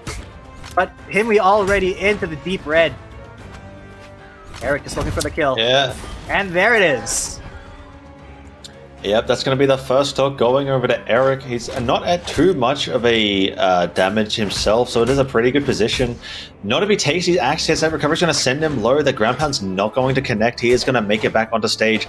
But now he's got Himwe in edge guard. Until just now, Himwe has made it back onto the stage. That finds a beautiful dash jump there to punish Eric's movement. And a gauntlet ground pound catching Eric slipping on the wall is going to even up the stocks. And Himwe has at almost no damage, which is pretty much what we've seen this entire set so far. You know, Eric grabs a stock and then it gets evened up almost straight away. Yeah, just a very competitive match, very equal match here. And now they both have axes. They know how axes play. They just want to get, you know, that one hit in, that small string. And see, they're just swinging at each other, but it's Himwe who comes out ahead in terms of hits. He's able to get 3 onto Eric right there. Eric overcommitting there, gets punished just a little bit, but is able to get another hit onto Himwe. Himwe, though, is playing this axe beautifully and sends Eric down to the Shadow Realm with his gauntlets. Yeah, Himwe hitting Eric with that woohoo. You know, watching this sort of play where it's all about movement and spacing, you know, sometimes, like, as the player in the situation, it can be very mentally taxing. But as a viewer, it is so funny to watch as they just, like, fly around each other. Like, neither of them ready to go for the first hit yet. You know, being careful, being calculated. And Himwe's, you know, building up this damage with this axe, like moonwalks all the way across the stage to starve this weapon. And Eric he's been unarmed for like 30 seconds. This is so hard for him to deal with right now. And Himwe's like building up the damage. Throw after throw. With this axe now, Eric's sliding on past it, punishing that side light with his own end light. Now with the guitars, he's going to be looking for anything he can. You know, he sort of needs kill moves right now, so it will be a bit hard with the guitars. He's going to have to look for a setup. That down six not going to be it. That side light is going to be a followed up into the recovery, which is just barely not going to be the kill. But that side air, is going to be the deciding move. And then it's going to be even stocks again. Eric is in the about like middle orange, I'd say, which is like not a bad position to be in. So he is going to be looking to build this damage with these guitars and keep Himwe out as much as he can. Yeah, and Himwe, he really is having, you know, not too bad of a time. It's Eric whose movement is being a little bit questionable. He is playing a little bit too close to Himwe for you know, for his health range. He is in the deep red, and Himwe, you saw him just standing there baiting Eric, daring him to come close because he's ready, man. He got that weapon throw, dropping it, and Eric's not able to recover. That's gonna be the game and the match for Himwe, getting that run back, getting his revenge on Eric for last week. He said, "It's your turn to get yeeted out of the lower brackets, buddy." But yeah, great match all around. Yeah, Himwe with that revenge from last week. Great showing, our first best of 3 of the night. So that's goodbye, Eric. We will see you next week, hopefully. Himwe's going to move on to verse the winner of STC versus Far, which we will be seeing as the second match in the losers quarterfinals. Yep, STC and Far. I mean, they have gotten oh god, I'm about to do it. They've gotten pretty far here in our losers bracket. But yeah, Mordex for SEC, we saw it earlier. Versus Far as we know, once again, is this actually a it's not, yeah, no. It's not a revenge match from earlier. It's not a run back from I just saw that SEC was sent down here by Vortex. Not not far, but definitely it's going to be a little bit of a tough match for STC, I think, because saw how he was able to play, to use those pistols to his advantage. And STC, if he's not able to deny that from far, as he's not able to do here, it could be big trouble, because Far just knows the range of that exactly. STC, though, able to get the scythe. And this should be a little bit of an even match now. Yeah, I checked up on the past week brackets just to be sure, but these guys haven't actually played each other in the SEA Challenger Series, so this is going to be a great match. We don't have any information on what they play like as a matchup against each other, but this game's looking very even so far. We're seeing the same things from the Keith the Poo-Poo match with Far, where he's getting very aggressive with these recoveries, with these SIGs, getting this damage early. That down SIG's going to send him off. I don't think he has what it takes to get back. Yeah, that weapon throw is going to secure his death and send him down. And Far is going to be on the blasters, actually. Doesn't want the orb. The next weapon he pick up will be another orb, though. Now, STC unarmed. He's going to be looking. He's been grabbing the scythes, excuse me. And he's looking for openings on Far. He's doing a pretty good job at finding them so far in this match. But, you know, you can only... Oh my goodness, every sentence I think just ends with Far, man. That's true. And you just kind of have to hesitate, because you're like, am I saying it too much? It's his name, though. Exactly. But he is looking for the kill right here. That down sig is not going to be doing it. He's going to sneak past that one. And that downlight into the recovery is going to catch Far jumping too high up. Almost said it there again, but STC is going to be on this scythe for this fresh stock. He can build up a lot of damage here if he catches a dodge and capitalizes on it. But then again, Far could do the same thing with these blasters, and we have seen him do the same thing as he's doing right now. That dare just barely missed. That could have been huge if he got that, but STC is already in the light orange. You know, this is something that he has to be careful with. That's a dodge caught, but he fast fell out of that. That was really good inputs and recognition from STC. GC Ansic's not going to do it. STC drags him away. Gauntlets versus Blasters. Now, this matchup can be very, very hard for the Blasters, but Far does not care. He's on Arena. He's going to be shooting that down sig and that end sig everywhere he goes. The end sig reaches so high. There's the down sig again. He's going to send him towards the bottom of the map. Is not going to outright kill him, but it's not going to leave him with enough to make it back. And Far gets the second stock of the game. Yeah, Far really is using these pistols. He's making them work. Just the way that he moves around, he doesn't even care about if you have the advantage with your weapons. He's just aggressive 100% of the time, and SEC is having a really hard time dealing with it. But finally, he may have a little bit of a breathing room here with his gauntlets, if he's able to get in close into Far and dodge the hitboxes of those blasters. But no. Okay, so he's going to get a couple of good hits in, but he's still already taking to the red. Far is absolutely dominating, and SEC is having such a hard time. He can't even get the edge guard off onto Far, not getting the bait. But this should be it with that weapon throw. Far should still be able to get back, but SEC saves him, brings him back to the platform. He's deep in the red now. Both of them are pretty red. Far not able to get a weapon as of yet. He has his orb, but he hasn't really been using it. He finally gets taken out by the recovery, and SCC now back on the site. He's still in the red, so Far has a little bit of a cushion here. Yeah, Far's, as you were saying, Far's orb is, we haven't seen that much of it because he definitely prefers the blasters, but that would be his main weak point so far that we've seen. When he's on the blasters, he's popping off, but when he's with the orb, aside from some sidelight sares and some just raw sares every now and again, he doesn't tend to enjoy using it seems, or maybe not comfortable with it. But he's kind of forced to use it here. Then we're chucking out the dares over the edge. He's going to be looking for this kill onto STC. STC going for these big combos. Very, very high reward, but Far has been clutch at dodging them every single time. Just barely. It's keeping him alive so much longer than he could be. Yeah, and SEC is so deep. And the rest of the scythe, though, there's a chance for him to even stop Far. As long as he denies Far his pistols, I think SEC should have a pretty good chance of taking this game. Look at that. He's already brought Far back into the red with him. It's anybody's game at this point, but still any single hit can do it, and that's going to be it. SEC upsetting that game, honestly, because that was Far's game until he was forced to go onto the orb. STC clutching that one out. He knew Far was a beast on the blasters and kept him away from him. And he played it patiently, punished Far every time he was trying to come in. Caught 3 NSIG at the end, towards the end of that game. That was really, really strong showing from STC, getting that clutch factor.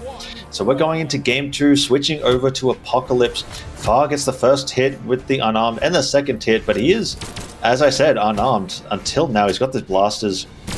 And STC is looking for these big openings. He's finding nairs here and there, but he is not finding the big strings. So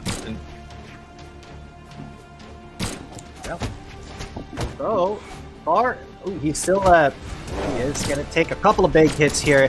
And STC, I think he's read Far a little bit. And Far once again stuck on the orb. Maybe he wants to prove wrong. Maybe he wants to prove that he can do work with it as well. However, SCC is not letting him get too close. Big commit there, big whiff, but SCC no punish because he was unarmed. Big combo, big string from Far's orbs.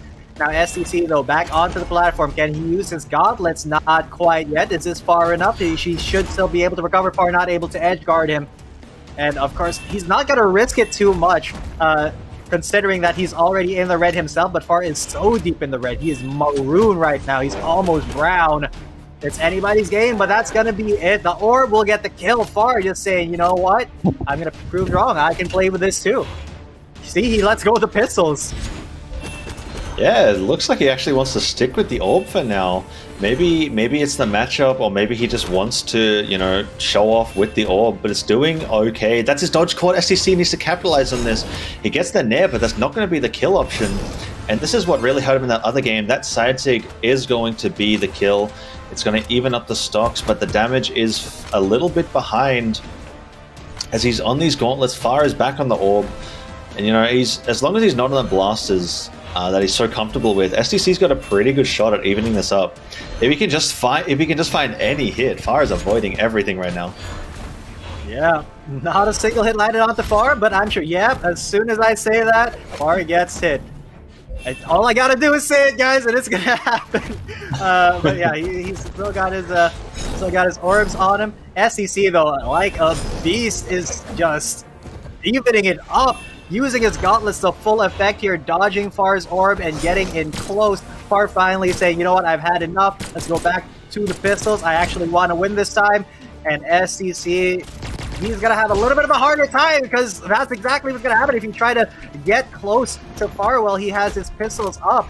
SCC, though, doing a pretty good job of getting back to the platform. Far once again, picking up his orbs.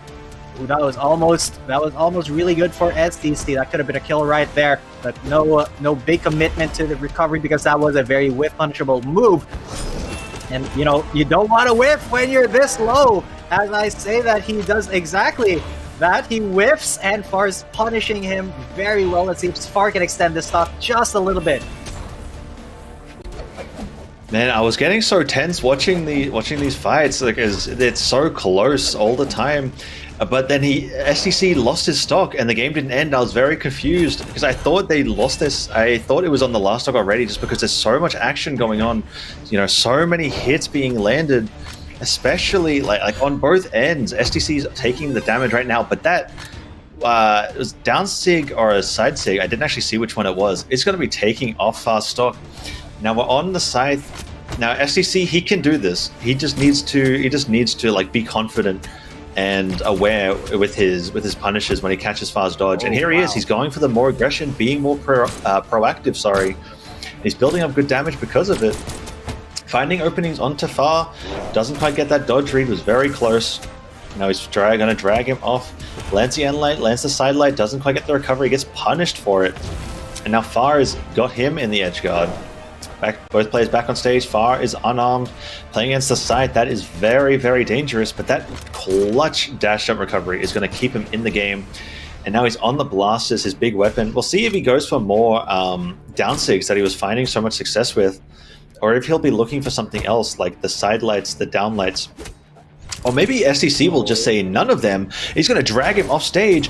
One hit is going to do it. Oh That's my it. God. He's going to be doing it after that side single whip. That was beautiful coverage from SDC. Far had absolutely nowhere to go. His fate was sealed. And that's... Another 2-0? That's a 2-0. That's a 2-0, right. So SDC clutched the first game. I completely forgot about that. That is going to be a 2-0 for SDC. Yeah, he's just a clutch player, man. You saw how Far had the lead in both of those games. He was doing very, very well. But when it came down to brass tacks, when it came down to the last stock, even if SDC had a disadvantage, even though he was in the orange or in the red, it didn't really matter to him. He just stuck it out, didn't let it get to his mental, and he was just able to bring it back. So he's going to be facing Himwe, the losers semis here. Yeah. So we will be seeing Himwe versus STC in the losers semifinals after a very quick 5-minute break. You have been watching the Brawlhalla SEA Challenger Series sponsored by ESE Entertainment. I am one of your casters, Kyler Alice, and I am joined by the fantastic... Thank you. My name is G10 coming at you, and we'll be right back anywhere.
Good evening, ladies and gentlemen. Welcome back to the Brawlhalla SEA Challenger Series, week number 3. We're down to our last 4 matches of the day. This is going to be the losers semis. We have Himwe versus STC right now. My name is G10. Coming at you with me is...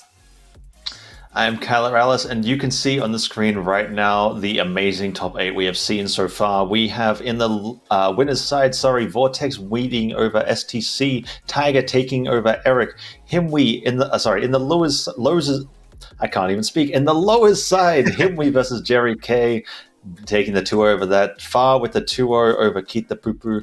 In the losers quarters, we had Himwe taking it over Eric, STC taking it over Far, and now we are in the losers semifinals with Himwe versus STC. Right now in the champion select, they are on the Val and the Volkov hover. We're going to give them the go-ahead to start the game, and we will get straight into it. Yeah, now Volkov, this is someone that we haven't seen really. I think this is the first Volkov for the entire tournament. Like, this is the first time we've seen him in 3 weeks. Yeah, STC really pulling deep into his character pool here. He is level 31 there, so he should be very well versed still. Himwe opting to stick on the Val, the very aggressive Val that he plays. Yeah, this Volkov is going to be the interesting one, I think, because we saw STC on the Scythe, but I don't think we've seen him on the Axe. And, seeing Volkov in general is just not very common. Even though I would say he's a very, very underrated character. He doesn't get picked very often, despite his strength, which is so secret. But Himwe is going ham with these gauntlets right now. Has already got STC into the deep orange, less than 20 seconds into the match, getting some big gauntlet strings. Red. STC looking to reply, gets that end light, gets the side light nair. That's big damage of his own, but it's not going to be quite as much as Himwe has built up.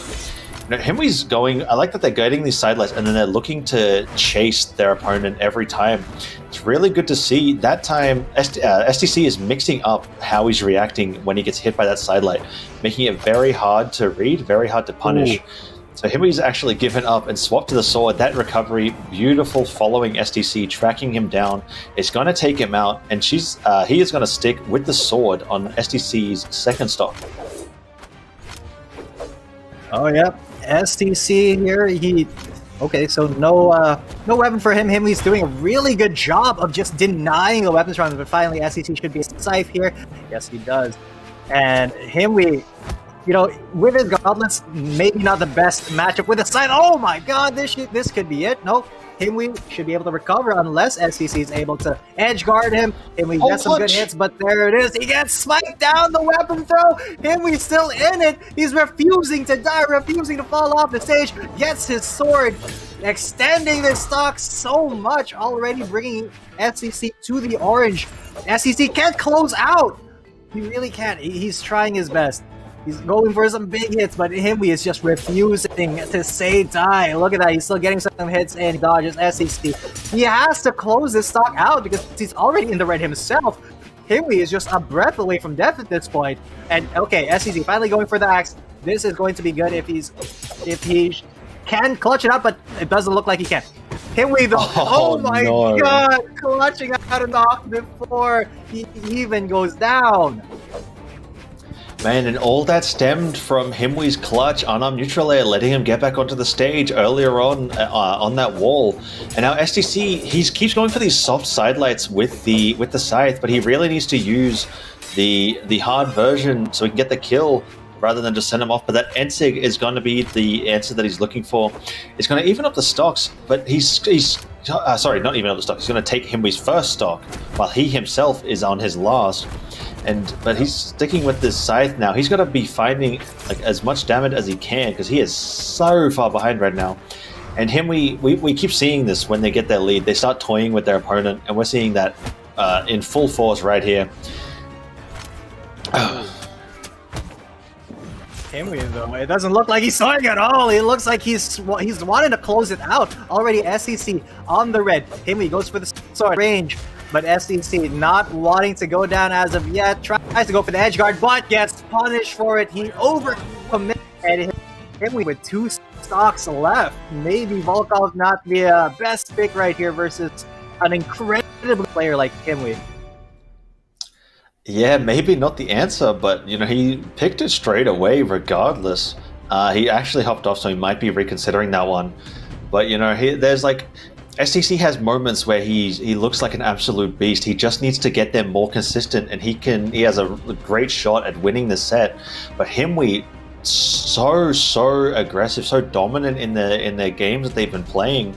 So often they're finding the first leads, the first stocks, the first damage, any sort of lead they can get that they take it.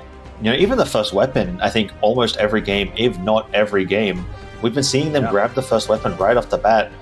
But STC is going to stick with his Volkov. He's just going to swap the color to the yellow. Maybe that makes him a little bit more comfortable. Maybe that's a bit of an intimidation factor. The default skin yellow color is a bit of a demon in the old Brawlhalla community. Anyway, going into this game, we'll be on Mammoth Fortress. 2, 1, brawl!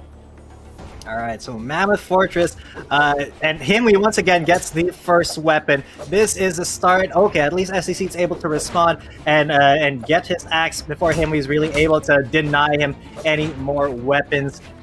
Although Himwe is still, using his movement very well, avoiding STC's big axe hits, and it is thundering really hard outside. I am worried for my internet, but we keep going. STC got the sight once again. Very big hit there. He takes Himwe to the orange, but just in the light orange. Himwe is still trying to get back up there, trying to not get hit as he makes his way back onto the platform. And some really good combos here, some great strength from both of them. SCC, that was a big whiff, unpunished by Himwe though. Goes for the axe, and this could be it. Himwe, I don't know if he has enough. He doesn't have enough to get back. That's going to be the first stock, finally, for SCC. Yeah, that was a beautiful set that SCC found there. Very aggressive spitting bars right now. But anyway, he's going to be taking out this scythe against Himwe's gauntlets. Gets a down sig over the edge, is building up some decent damage right now.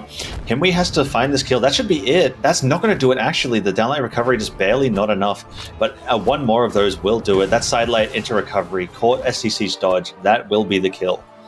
And he's going to be sticking with these gauntlets. STC is going to be grabbing, I believe, an axe. Yes, that is an axe.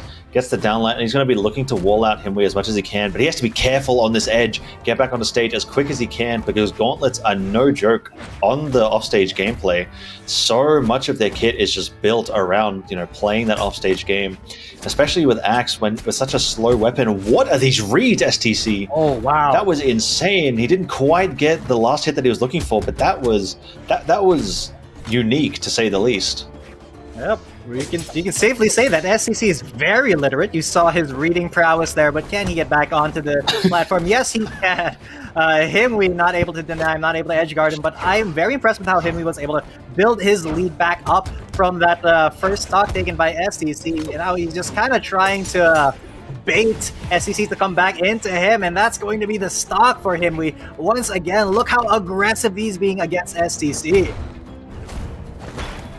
Yeah, Himwe's aggression is something else. No hesitation, like you said. He's getting so much damage right now. These strings are absolutely enormous.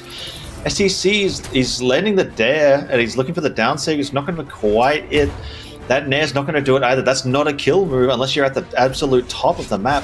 And Himwe is just extending this damage so much. Going for the style points, I respect it. Didn't quite work, but I like that it was there. That Sair from STC's axe is going to be taking out the stock, but sticking with the scythe, I imagine, yeah, that seems to be STC's weapon of choice. He's going to need to work hard to bring this back, but we saw it in the last match that he played. He does have that clutch factor, and on this Volkov, you can make magic happen with an axe. If you can land the hits, which SCC hasn't been able to do yet, and finally he's able to get one, and a couple of really good hits here, but not able to convert that last hit. That would have been huge damage out to Himwe, but he's still getting some very huge damage. Swaps back onto the side, and wow, what a combo, what a read onto Himwe. Himwe's in a lot of trouble now because SCC's got him read like a book, and this could be it. Himwe, all he needs is one hit. The SCC save. There is a lot riding now, and it's all up to those big hits. Himwe, the sword may be the best option here. Gauntlet's really more for off-platform, as you said, but that's going to be Himwe with the sword recovering to take out Volkov. 1-1. That's actually a 2-0. It was Himwe that won the first game. Yeah, I thought it SDC was not clutching it out this time. But that is going to be a 2-0 for Himwe. Great showing, as usual, from these players. That was a sight to see. It's really nice to see the Volkov. You know, it may not have won, but it did pretty well. Yeah, and that was very good. We're going to be seeing STC hopefully next week. He's going to be gone, but Himwe is going to move on to the losers finals, where they will verse the loser of Vortex versus Tiger with the huge rematch from last week. We saw it in the winners finals, Tiger taking it over Vortex. In the grand finals last week, Vortex with the Uno reverse card switching it up. We will see who can do it tonight. All right, so of course, Tiger not wanting a repeat of history, but Vortex, you've seen what he can do. You saw what he was capable of. I have no doubt in my mind that that it is definitely possible for Vortex to send Tiger down to the gate. It's not going to be easy, definitely, but you can see Tiger not instantly choosing his Koji. He has to think a little bit more because he knows that Vortex is going to be a tough player. You cannot underestimate this man. Yeah, definitely. This is going to be the match of the night here. I imagine Tiger will stick with his Koji. I mean, it's only been a week. That is quite a short time if he did want to switch off to something else, but we have seen him on the Koji tonight, so he'll probably be busting that out. But Vortex, we haven't seen for a while. He was our first match of the night, I believe, and we haven't seen him since then. That's just what being on the winner side does. But Tiger is going to be picking the Koji. Who's banning? Vortex is banning all the flat maps, going to platforms. He says, I love platforms in the chat.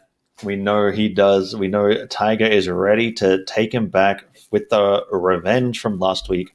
Going on to, I think that was a small Enigma. Okay, so I think Tiger's practiced a little bit on this map, considering he picked it earlier as well.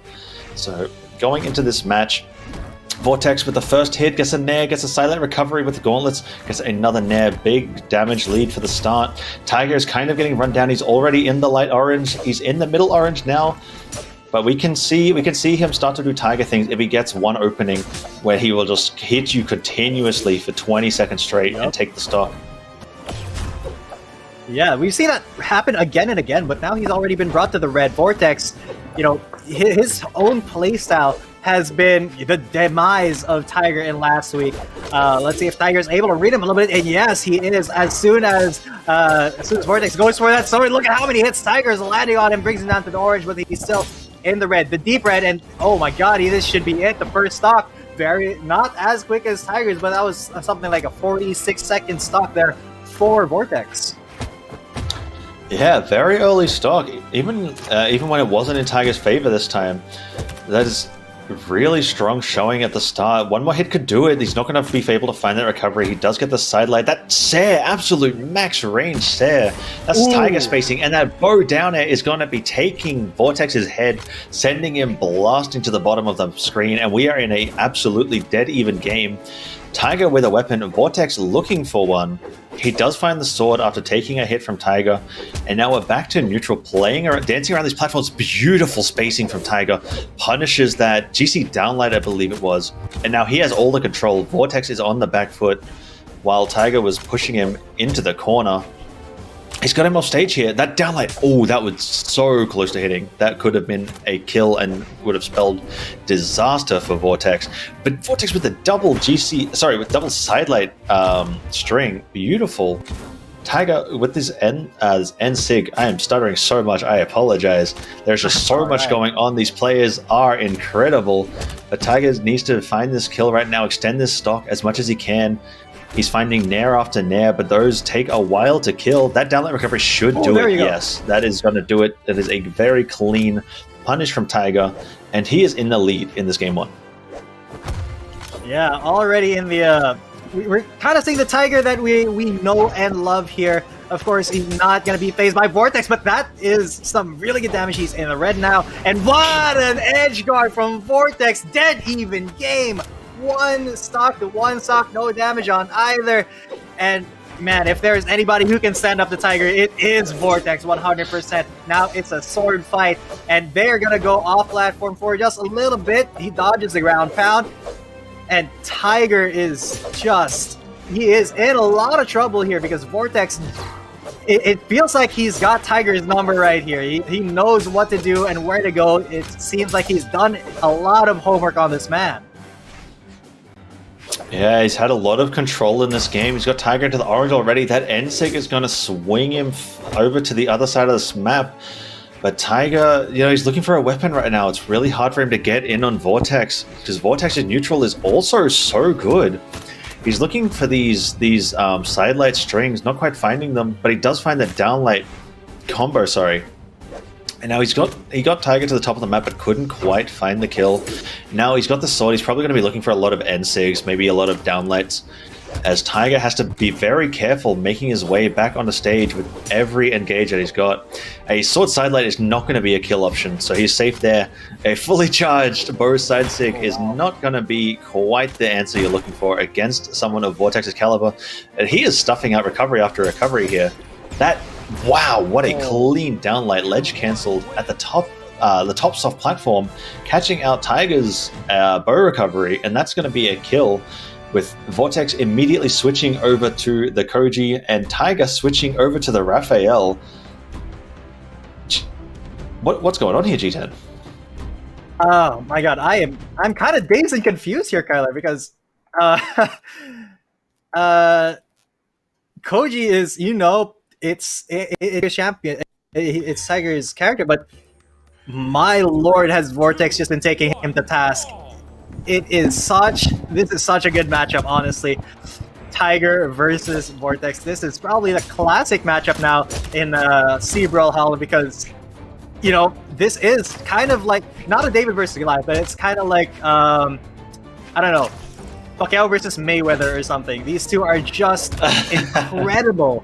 And they are at their prime right now. It's really...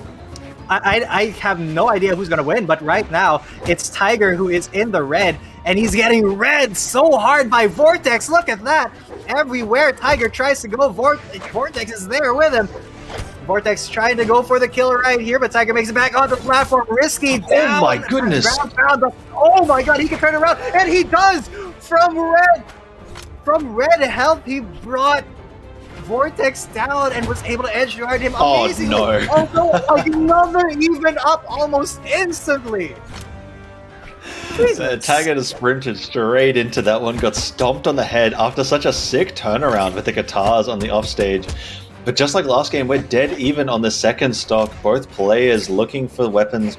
Tiger has got the guitars. He's finding the early strings right now. He's building up a decent bit of damage, actually. That Say's just going to barely miss. He's got the dodge. He's got the N-Sig. He sent him off. He needs one more good hit to take him off. He's not going to be able to find it. Vortex playing very safe on this wall. And Tiger needs to respect it because, Vortex he's down to just turn it around in an instant if you're not careful. Yeah, that N-Sig is going to pop exactly him. what's happening. That's what happened, man. You did it. You said it. The caster curse, man. My god, Vortex is taking Tiger to task. Jeez, he is reading him left and right. Tiger's finding it so hard to get a hit in, even just a single hit with the axe. He just needs to go for just one sig right here. Anything will do, and it should be over for this stop. But okay, there, he finally catches him. It's still a pretty okay lead for Vortex, though. So Tiger, he's got a little bit of a mountain to climb, especially versus a player like Vortex, who it feels like he can read Tiger's every move. Yeah, it really does feel like that. I mean, like, even like, I'm gonna shut up for a second. Let's watch Tiger just go ham with these guitars, catching Vortex's dodge. Vortex makes it back on the stage. We're dead even in damage again. This matchup is so close. A beautiful Sair punish. He's got Vortex off stage. That down sig is gonna get punished by Vortex's recovery. He makes it up, and now they're back to playing neutral. But Tiger is, he's looking into to have a bit more control of the stage right now, even though he's playing such a short-range weapon against Vortex's bow.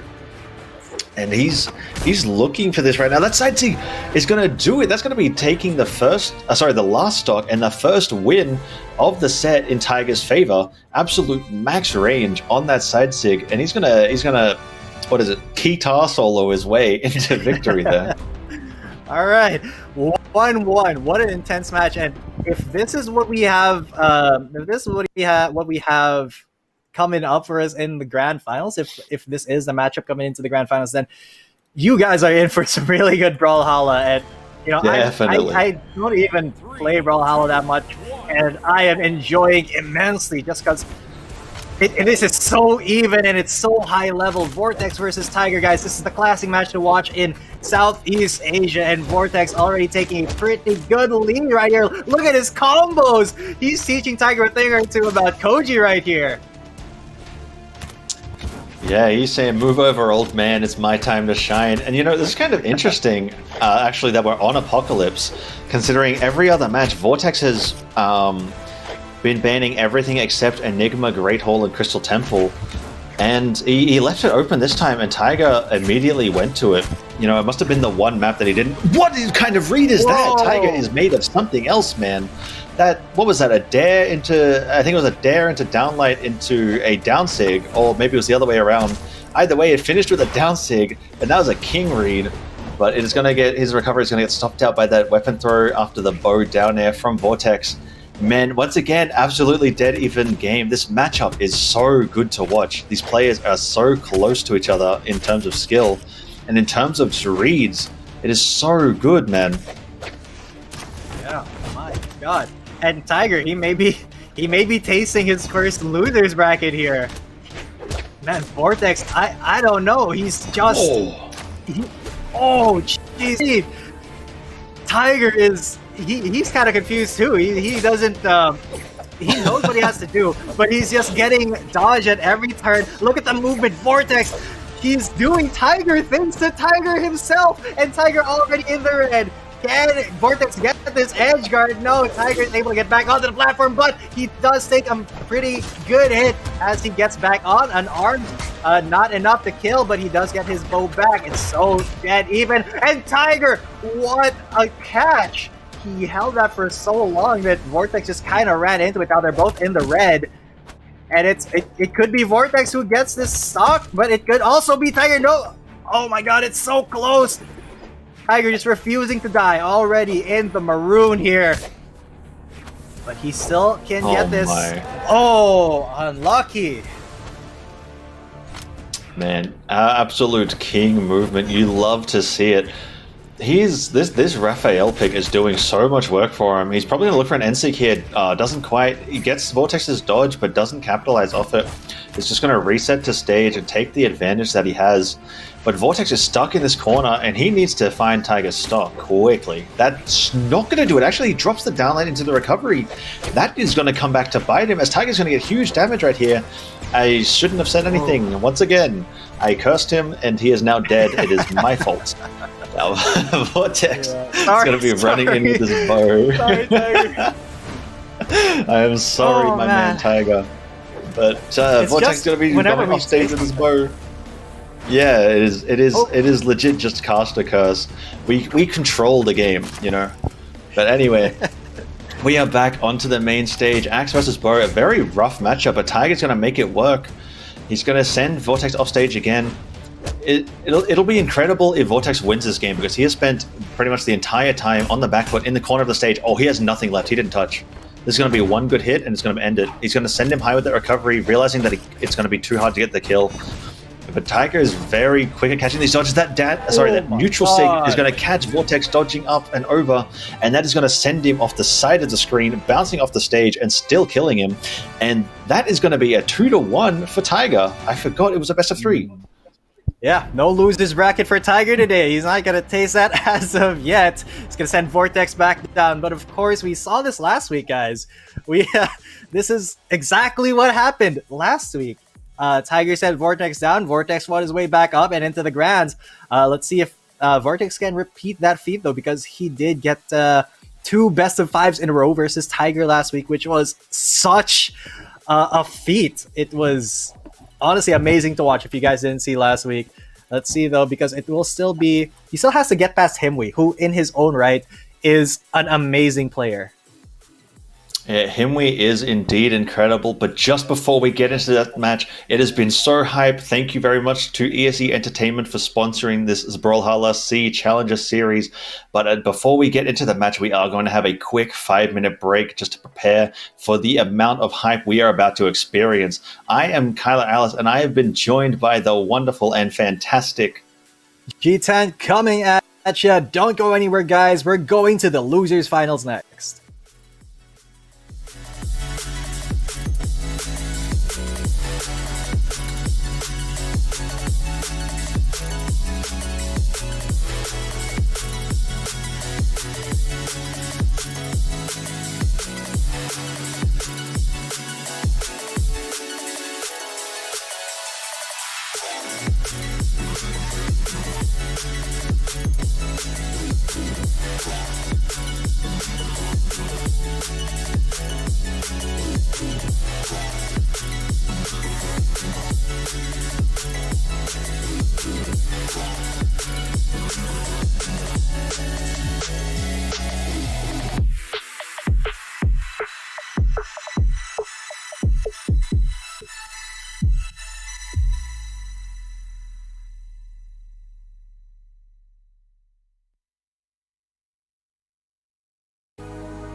Welcome back, ladies and gents. We are getting closer and closer to the finale. My name is G10 coming at you, and with me is... I'm Kyle Morales, and man, what matches we have left to go. We are heading into the losers finals of this week 3 of the SEA Challenger Series, sponsored by ESE Entertainment. As you can see on the screen, and the winners side, we can see the path to top 8. In the losers side, we can see who has crawled their way from the pits. And we have Himwe coming all the way from before top 8, actually, making it into the losers finals where they are fighting Vortex, who was waiting in the winners finals, taken down by Tiger in a 2-1 absolute nail-biter set. Yeah, that honestly, I had no idea how that was gonna go, but it was Tiger who took it. He's not gonna be facing his bracket as of today. But Vortex, man, he gave him a pretty good scare there. Anybody's game, but actually they're gonna go for a mirror match. I thought they were just hovering over the bug bar, but they've actually both gone for it in choice here. Yeah, they're busting out my boy, the Bodvar. It's interesting to see. I mean, we haven't seen either of them play. I don't think we've seen this character at all, actually, in any 3 weeks of the SEA Challenger Series. So it's pretty cool to see. We haven't seen much Hammer itself either, maybe a couple matches. We're going into this first match. Vortex grabs the first weapon. Himwe is on the hammer, Vortex on the sword.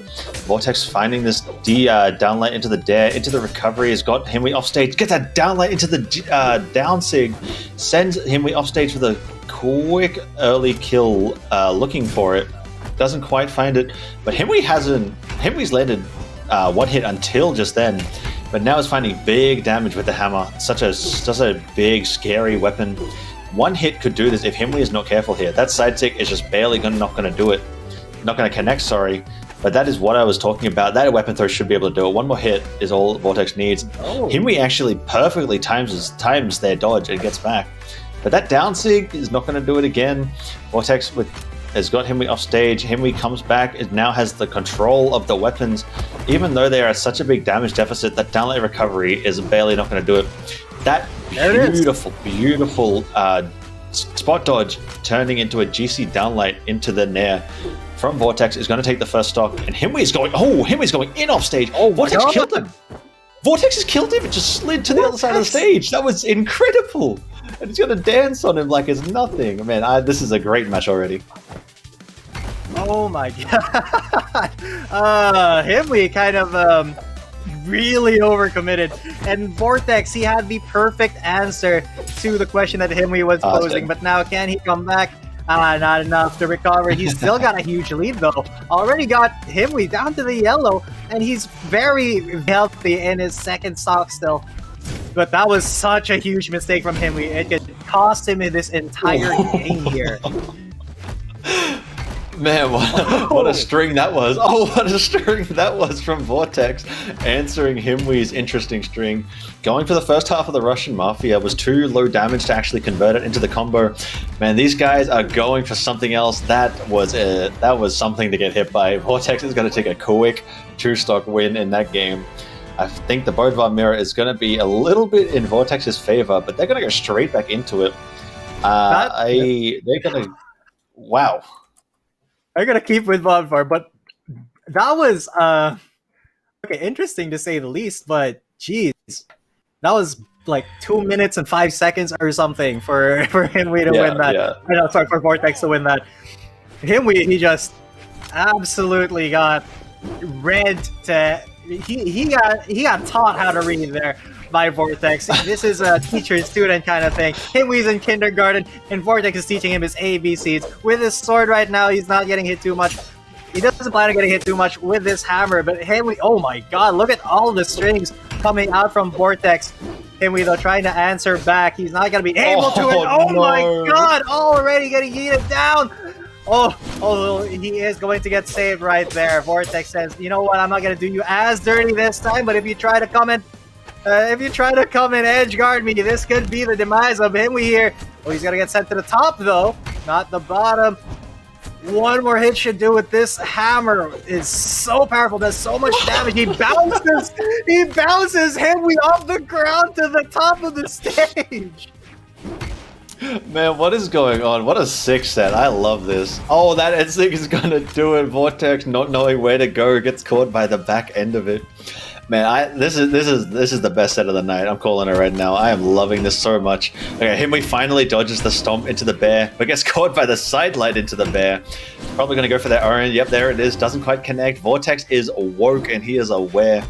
Does not quite. Himwe is actually gonna find their own stomp into the bear. And they're just gonna take turns swinging for each other. Maybe a ground pound here? Goes for the recovery. The weapon throws. Oh, there's the ground pound actually. Wait, Himwe's in the lead.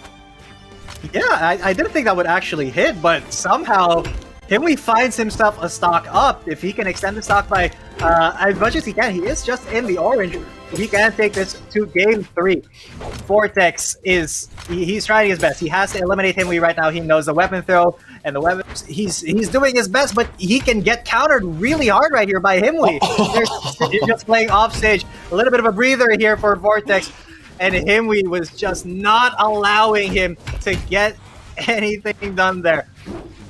So many hits. Oh, this could be it though, and it will be. Now Vortex, he has to climb back up because he is in the orange now. Himwe, he's got some way to go still, but Vortex is definitely at a disadvantage now. Yeah, at a disadvantage, but it is Vortex. You can see they're building up the damage so fast already. What a perfect stomp from Himwe. Doesn't convert off it, but it does find that second stomp into the down air. Is barely not going to kill. But against the hammer, you have to be so careful because one hit is going to seal his fate. And any hit can do it. Like with hammer, the only move that doesn't kill is a side light. And that's still converts into other kill moves. But Himwe has to be careful going off stage here. I mean, they're both playing hammer. The recovery is a big threat. Drops the down light recovery. That's gonna Vortex. What? This man is a robber. This man is this. What? He stole that. He absolutely stole that game from Himwe. That was Himwe's game to win, but some incredibles coming in. Vortex gives him the W, and that was a really entertaining set, Kyler, as you said. Oh my god, it's going to be, once again, the rematch, Vortex versus Tiger in the grand finals, just like last week. My goodness, just like last week. But we're going to need to settle down for a second. We're going to have to take a quick break. Looking at the bracket real quick. Vortex with that quick 2-0 over Himwe. That was an extremely fun set to watch. I had a blast watching that. But coming back from the break, we are going to see grand finals with Tiger versus Vortex, as you said. But until then, I am Kyler Alice, and I am joined by G10 coming at you guys. Don't go anywhere. This is it. The grand finals coming up next. See you in a little bit.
All right. Good evening, ladies and gents. Welcome back. You're still watching the Brawlhalla SEA Challenger Series Week 3, and this is it. This is the grand finals. My name is G10 coming at you, and with me is the wonderfully talented.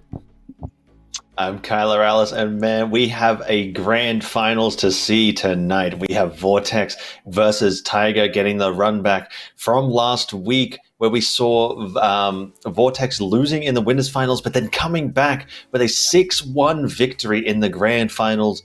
This week, we are seeing a similar fashion with Tiger taking it 2-1 in the winners finals against Vortex. You can see the top 8 on your screen right now, but in the grand finals, we will have to see what happens after such a hype losers finals. Himwe and Vortex with the Bodvar mirror match being a very quick 2-0 in Vortex's favor.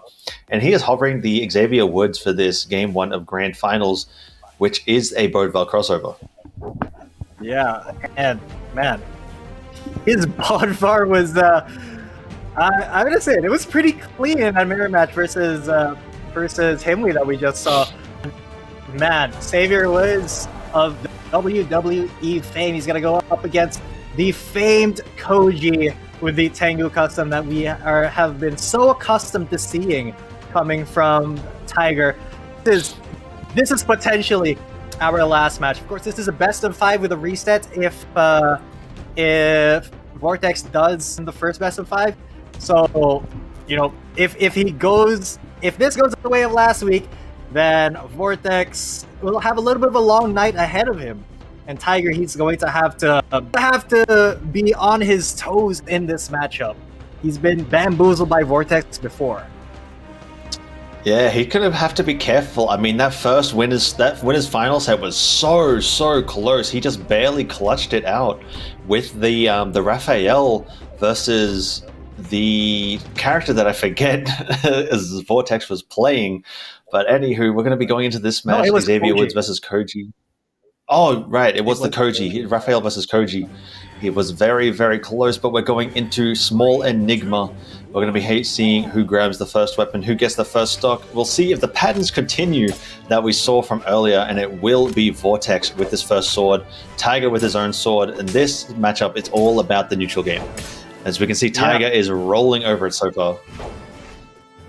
Yep, so far, and although the off-platform play is going to be a little bit deadly here. You gotta really make sure that you're not overcommitting to something, or not overcommitting to just staying on that ledge for a while. Because look at Tiger already getting the first stop. Wow, I think that was max range as well. Yeah, max range and like minimum damage that he needed for that kill. That was absolutely perfect. That's what he wasn't finding last week. You know, Vortex was living so long in all of their matches, and he was killing Tiger so quickly every time. Like getting absolutely perfect kill option, sorry. But now Tiger's got him off stage. He's looking to extend this lead. He's got a full stock already. They're both in orange. I mean, he just needs a couple more hits. He's in the damage lead now. Very clean dash onto the stage with a stomp from Vortex. It's going to be shut out by this bow, though. He's not finding much more than that. Tiger's just like, this is shutting him out. That down stick is going to catch Vortex trying to sneak over the corner, and he's got the lead. He's sticking with his bow. I think he does prefer playing the bow, especially against unarmed. But Vortex has so far to go. Yeah, and he just finally got his sword, man. And this is the Tiger we know and love, ladies and gents. This is the Tiger that we saw in week 1. This is the Tiger that has won. Oh, okay, finally he does get this sake, but this is still the Tiger that, you know, has won so many tournaments, pretty much every tournament except for last week that he's been in. And it's a good return to form from last week, where Vortex was just a little bit too unpredictable for him. But now it seems like he's got Vortex's number, already bringing to the orange more than a full stock up. And my God, this Bodvar pick, the Xavier Woods, not working out incredibly well for Vortex at the moment. And this is what, okay, he's going to get a couple of really good hits there, brings Tiger to the orange. But Tiger, I think he has to go back to his style of waiting for a whip and then punishing that, because he is just kind of running into a bunch of Vortex's attacks, but he should be still killing him right here. ground pounding, following him into the bottom of the stage. You see, last week definitely made him not happy. He wants this. He wants this revenge. He wants to reassert himself as the king of the sea jungle. Yeah. Well, I'm going to roll with that. King of the sea jungle. I'm sure that works. But he's going to switch. Tiger's actually going to switch over to the Raphael. I think he's done this as a counter pick. For when he wins, Vortex will have the map bans. I think he's done this so that when he gets those platform maps, he has something he's a little more comfortable with. And Vortex was hovering his own Raphael, but he's actually swapped to the Asuri. I guess he doesn't want the mirror match. Yeah, he's going to pop on the Tigress, which he was running very often. And I wouldn't be surprised if we see Enigma, Temple, and Hall available. Yep, that's what we're seeing. Exactly, and we're going to go back to small Enigma and a little bit of respect here on the Tiger skin, or it may be BM. I don't know. It's for you to judge, but I feel like it's respect. You want to verse Tiger with Tigress, and man, Tiger, although he was having some success on Koji, now he wants to go for the Ragnar here, the Raphael. Oh, he did do pretty well with it already, but this guitar matchup is not going too heavily in his favor right now. Vortex getting some very good hits in, but okay, so big punishes, some big strings coming in from Tiger as well, getting him already into the orange, but the favorite twofold here by Vortex. He's just catching Tiger again and again. Tiger with a big commit here. He will get spiked down. He will not be able to recover here. He should not have enough. Perfect edge guarding from Vortex, takes the first stock. Yeah, brilliant first stock from Vortex. Tiger's on the Axe now. He used to, Axe was his sort of like first main for the first couple years that he played this game. So he should be comfortable with this. You can see he's doing really well with it so far. He's got the Say, he's got the Dare. It's just barely not going to be enough to kill, but now he has stage control, and he swapped over to the Katars. Back into the Axe, actually. Oh, he hits the Say into his own weapon throw. It's actually going to save Vortex, absolutely removing all of the force on that hit. And now this is going to be very hard for him to get the kill back after missing that. Never mind, he's going to find it jumping over that, I believe it was a Katar Dare. And he's actually going to stick with the Axe. I'm surprised. I thought he would be sticking with the Katars, build up that early damage. True. And, it's just another example of Caster's Curse. So whenever we say something, the opposite happens. But Tiger, though, he is kind of struggling right now because, the Axe a little bit slow. The hitbox is a little bit weird. You can get in close and dodge the hitbox completely. And he's going to be taken down to the red already. Vortex is playing a very, very clean Asuri here, very clean Tigress, and he's going to get that stock with a pretty good lead still. He's only in yellow. He can extend this lead by so much. He can bring Tiger to at least orange before he dies here. Yeah, he can get a lot here. There's the opening. He doesn't quite find the full string, but he is getting nice individual hits right here. Oh, Tiger just barely walks out of that. Excuse me. I am stuttering so much just trying to think of what's going on between these guys. But Vortex is running away with this game. Maybe the Raphael pick was not it. It's not going in Tiger's favor at all. Vortex is just slowly chipping the damage, especially with these weapon throws on this platform map. It is very hard to deal with that when you use them as well as Vortex is. And, Tiger's going to get the Katars here. Yeah, gets the Katars here. It's going to be really hard for him to kill. He's committing with his grandpa. He's probably going to die here on the edge. Okay, Vortex goes for the big NSYNC read. Doesn't quite pay off. He's going for an interesting edge guard too. Maybe he has such a big lead that he's just messing around a little bit. But, you got to be careful messing around too much. You are against Tiger. And if you let him go for too long, he will unleash. This offstage is risky. Oh, he walks back on the stage. GC sidelight. The chase dodge into the side sig is going to take Tiger off the screen and send him flying. A 2-stock for Vortex in Game 2. I was just going to say, did he 2-stock Tiger? Vortex doing the unthinkable here. Man, okay, it's shaping up to be a little last week.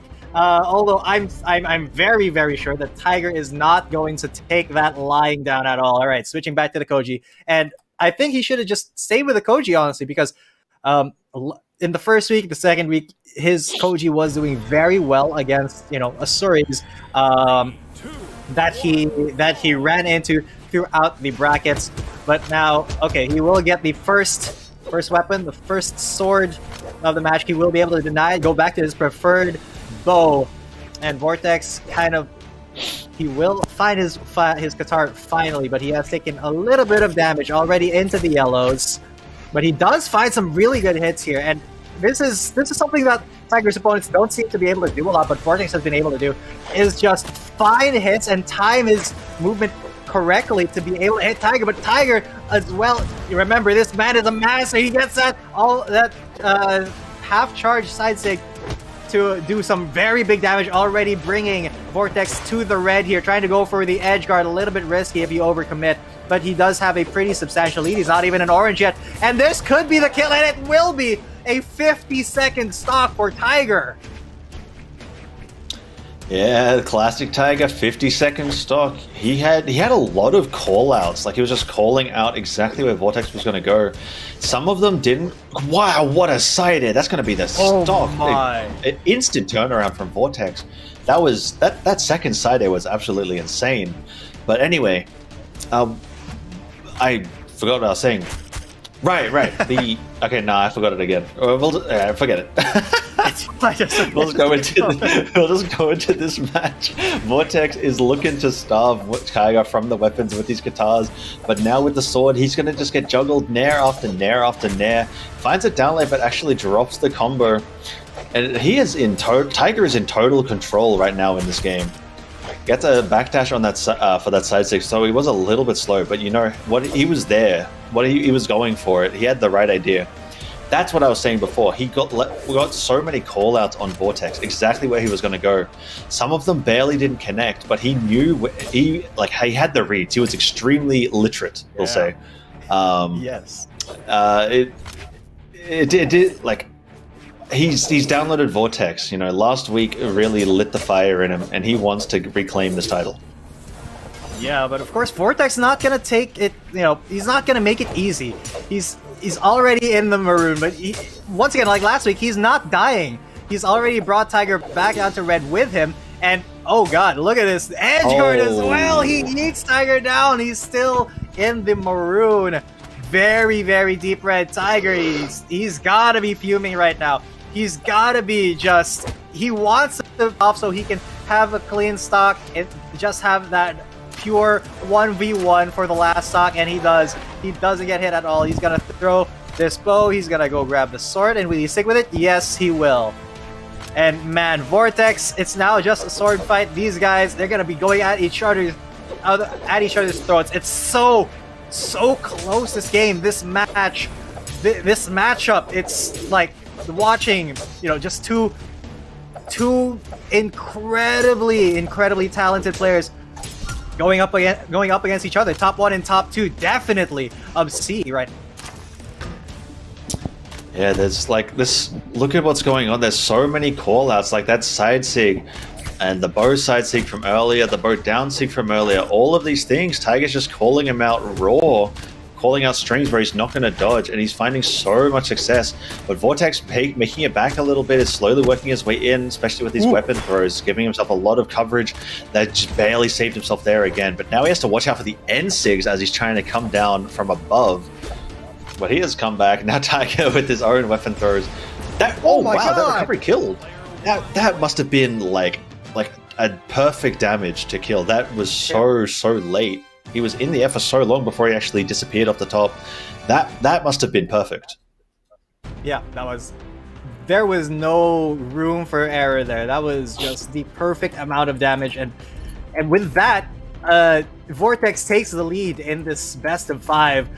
If he wins the next one, he does get the bracket reset, so it's going to be another best of 5. But wow, Tiger not having the lead. He is on the back foot here, and Vortex, he wants to claim that title once again. He wants to be rank 1C, and if there's anybody who can dethrone Tiger, I feel like it will be Vortex. Top 1C, is still up for debate because historically Tiger has just so much. But in terms of skill level, Vortex is right up there with him. Yeah, he's definitely making a name for himself, this Vortex guy. This is like that last match is pretty much what we saw last week too, where Vortex was the first couple games he was on the back foot, and then he made extremely clutch comebacks, and then he started rolling over Tiger. So we might be seeing the same thing tonight. You know, he's got the first comeback. Maybe if this game goes the same way, we might be looking at another quick final match in the reset. Sorry, but Tiger doesn't want to let that happen. You know, he's trying to drag this back. Has this slight damage lead over Vortex right now. Has him on the edge, but again, this is another thing. Still, like Vortex, he won that game. The match is 2-1 right now, even though he's spending most of the time like stuck on the wall. So it's so impressive how he's able to claw out these wins. Yeah, and it's like Tiger can just barely not close out these stocks, and Vortex is getting the tip range of those stocks. And see, that should have killed. I swear to God, that should have killed. That will finally.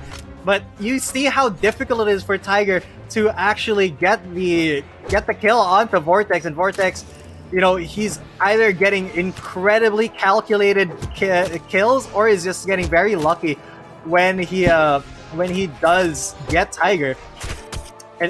But this should be a very big cleanup for Vortex if he can get it. But Tiger's still trying to extend his stock. He will finally go down, brings Vortex at least to the yellow though. Yeah, Vortex definitely saw that downlight recovering. You know, that recovery he sent that out so early. Now Tiger's got to get his weapon. He has a stock lead, but if he can't get a weapon, it's not going to mean a whole lot. Especially with Vortex on these guitars, that he's got to just punch him out of the way and snag up a bow. And he should be in a good spot here, as long as he's careful with his dodges. Oh, they're just barely missing each other, just flying past by pixels. This is very big. Tiger's got him off stage here. One hit could do it. He just has to be careful, though. He's giving Vortex the respect that he has earned. Oh, wow. That sidelight, downlight recovery is barely not going to kill. Tiger's probably going to look for a Sair here. He looks for the sidelight. He's going to look for a Sair or a downsig, I imagine. Vortex is going to trust the other side. That might have killed him.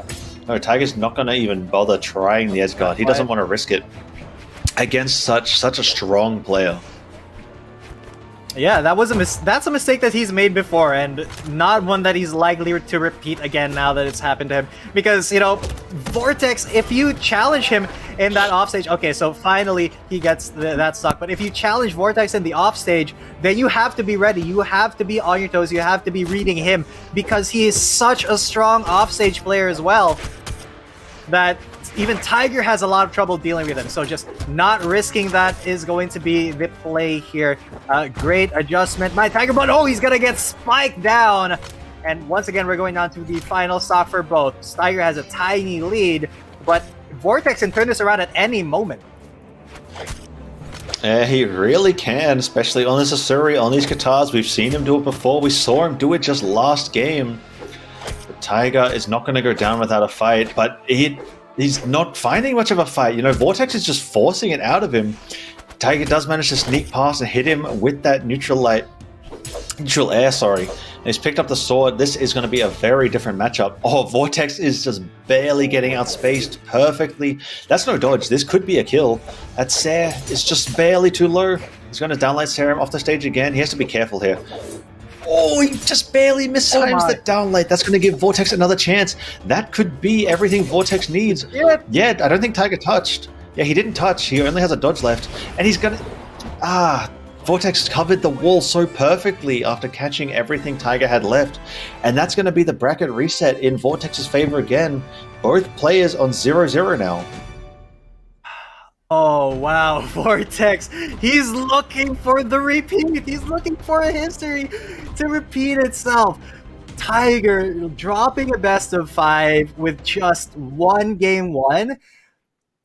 And now, bracket reset. Vortex looking amazing. He's looking so clean. Not only that, it's so hard for Tiger to close out these stocks, man. It's it's so difficult for him to compete with, I don't know, the durability of Vortex right now. Yeah, definitely the durability. I mean, this is looking so similar to the grand finals last week. This is very, very scary for Tiger. But he's doing okay in this game. I mean, but then again, these games turn like the tides, man. They fly in every direction. Right now, it is pretty even. Tiger's at a little bit of a damage deficit with Vortex in the lead. Tiger can't really find any big openings. And every time Vortex backs up and goes onto the platform, he lands these dash weapon throws almost every time. And even if he doesn't, he collects his weapon regardless and doesn't really get punished for it. It's so hard for Tiger to deal with right now.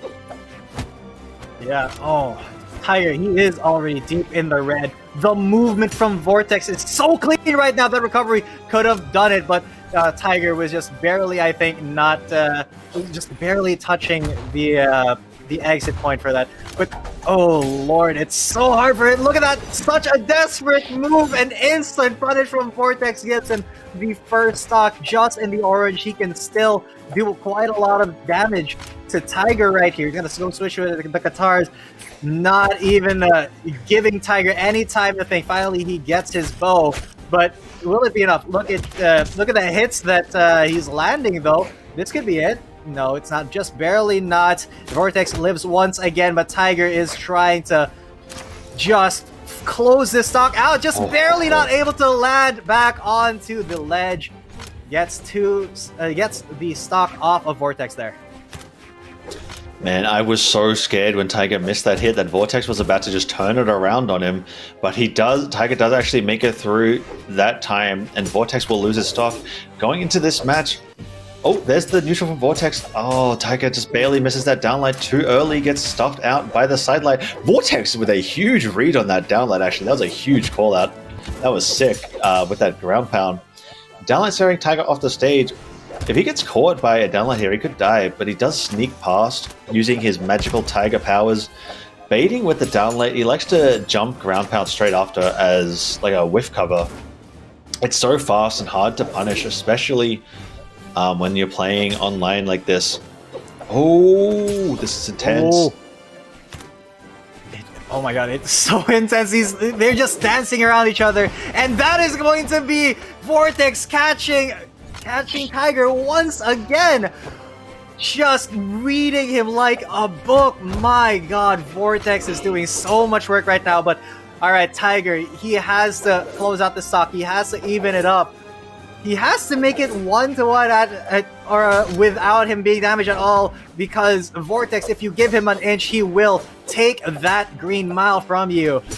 And Tiger, my god, see, look at that. He is just using his stock to great effect. He's trying to extend it. He will get at least Tiger to yellow before he gets down to his final stock. And what a tense matchup this is, Kylar. Yeah, this like that. There's no better word. Intense is everything this match is. I mean, Tiger's slightly behind now, but from the games we've been seeing, aside from that match in winners finals, like every game we've been seeing in the grand finals, being in this position is so bad for Tiger. I mean, Vortex has been dragging his way back from these sorts of positions all night, even last week. This is so scary. He keeps catching Tiger going for these jump reads, but they aren't quite connecting, and he's getting punished for them. But he does have Vortex off the stage now, perfectly outspaces that downlight, but doesn't quite get the punish. Vortex, his positioning is so good. It's making it so hard for Tiger to actually get through. And now, Tiger, what is the reactions? Oh my lord. Oh Lord, Tiger's going for so many risky plays, and he's just reading it every single time.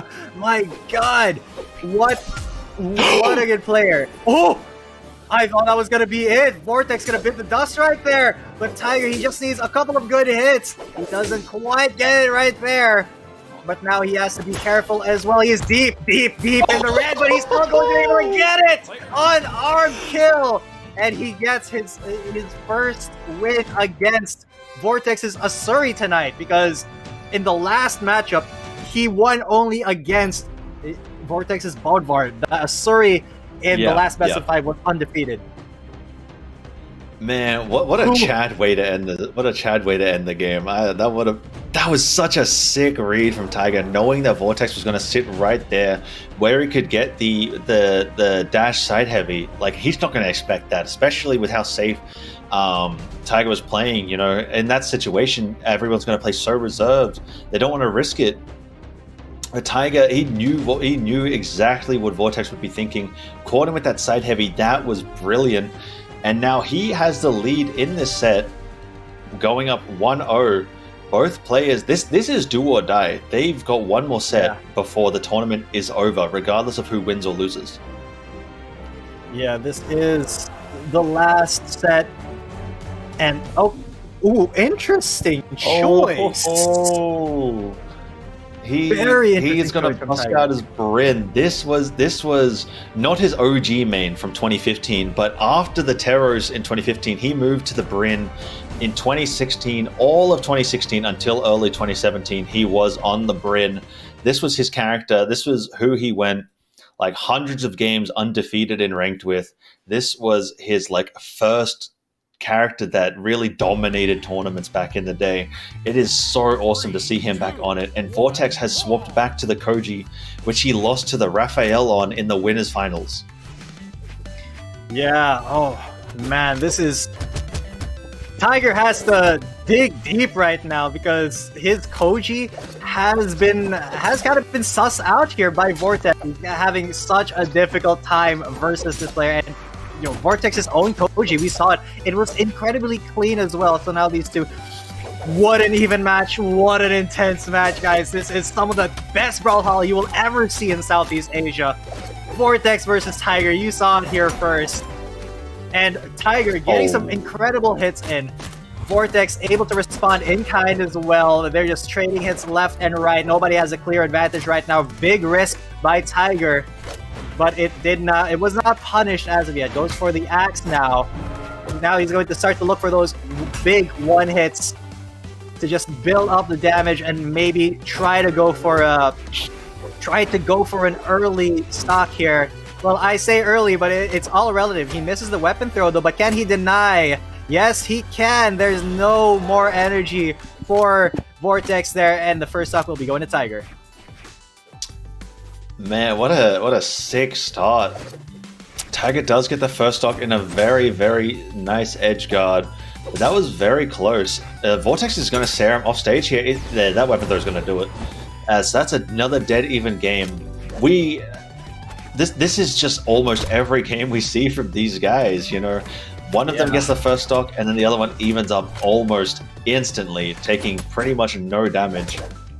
Tiger is hunting him down with the spear, running the entire stage to catch him with this sidelight. And now he's got to try and get in on the bow. Koji's bow is so fast. It can be so hard to get in on. But then again, you're playing Bryn. Your weapons don't really want to get in. They want to like box you from far away. So it's, you know, if he positions right, this can get the job done. But Vortex's movement is making it so hard for him to deal with, man. He's trying to get out, and Vortex is just like sliding in. It's so clean, honestly, the way that Vortex moves, and the way that Tiger plays, the way that we observe is that he waits for his opponent to make a mistake and then uses his movement to punish, but he's not been able to do that with Vortex hardly at all. He's had to be the one to actually engage onto Vortex, and Vortex is giving him a taste of his own medicine. Because look at how defensively Vortex plays. He's waiting for Tiger to get into his space and then responding to that. Now goes for the sword here. And Tiger, it's a little bit hard for him to actually get in. He's already deep in the maroon. This could be it.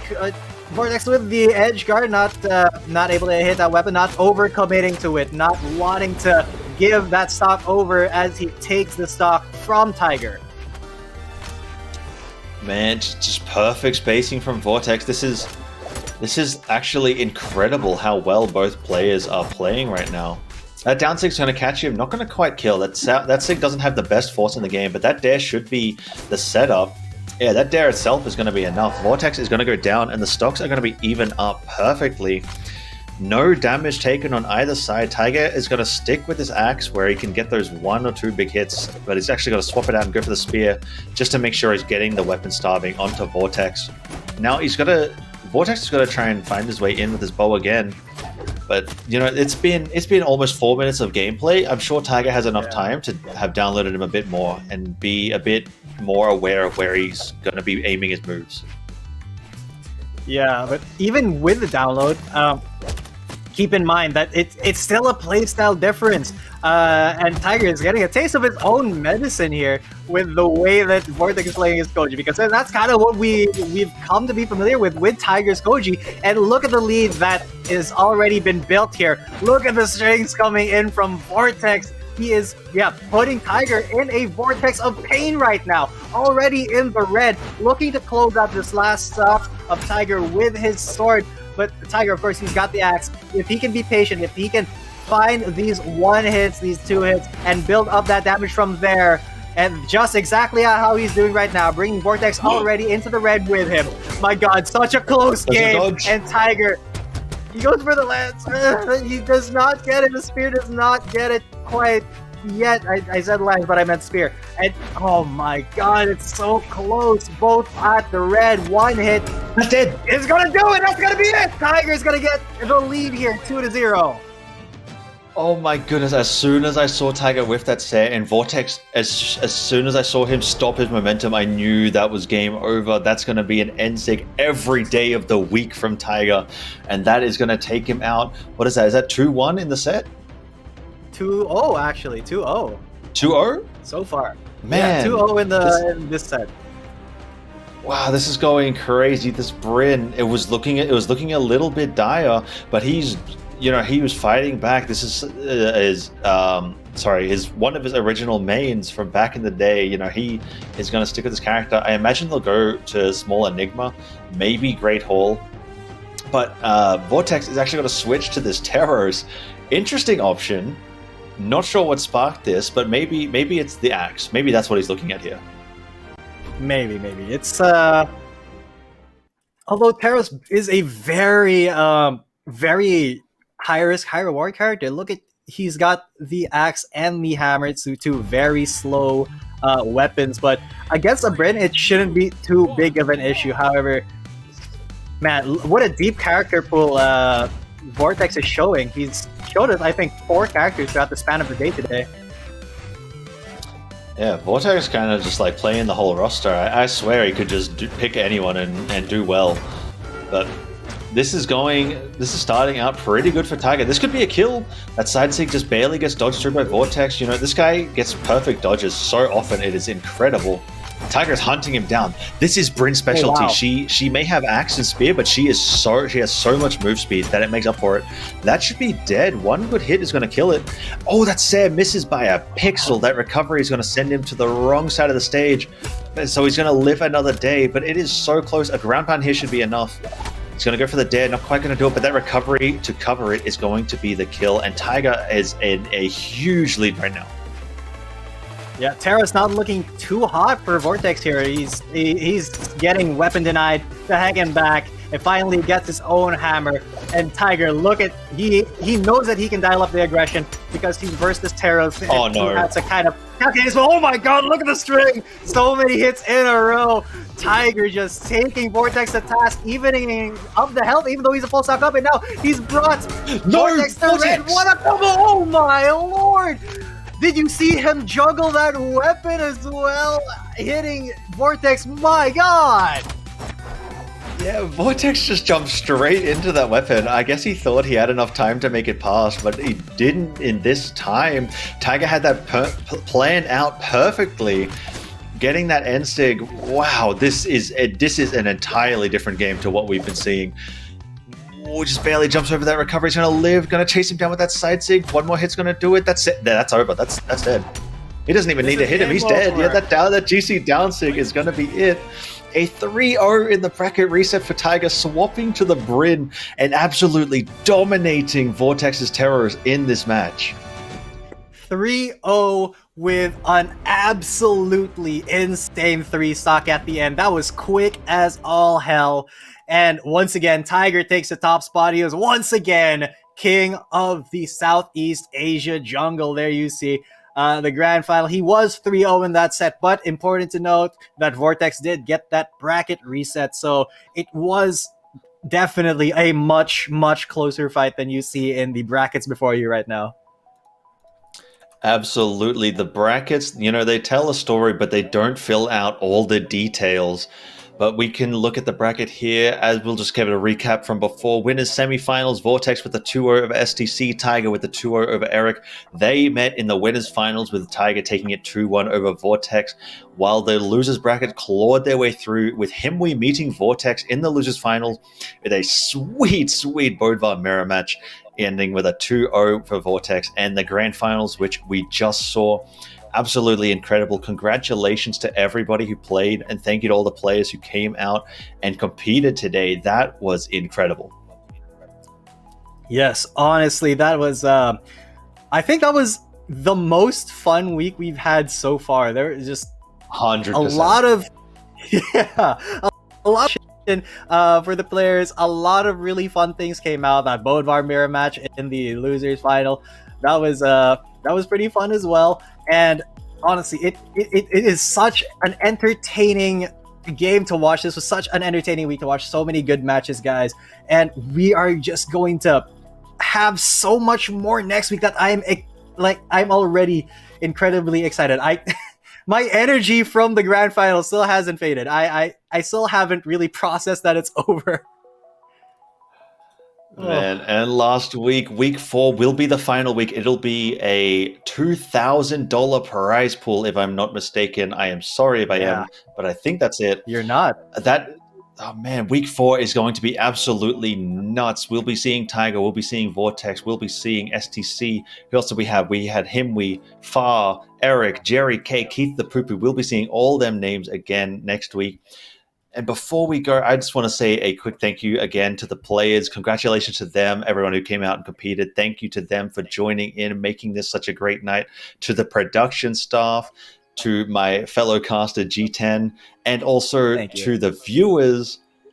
And finally, our amazing sponsor, ESE Entertainment. G10, do you have any last words? Yes. Just one final congratulations to Tiger. Once again, reclaiming his title, the 1v1 champion. And it has been such a pleasure, such an honor to cast these games with, of course, the amazing Kyler Alice himself. But that's it for tonight, guys. We will be seeing you next week. Until then, my name's been G10 coming at you, and with me is... I am Kyler Alice. Thank you, guys, and have a wonderful night.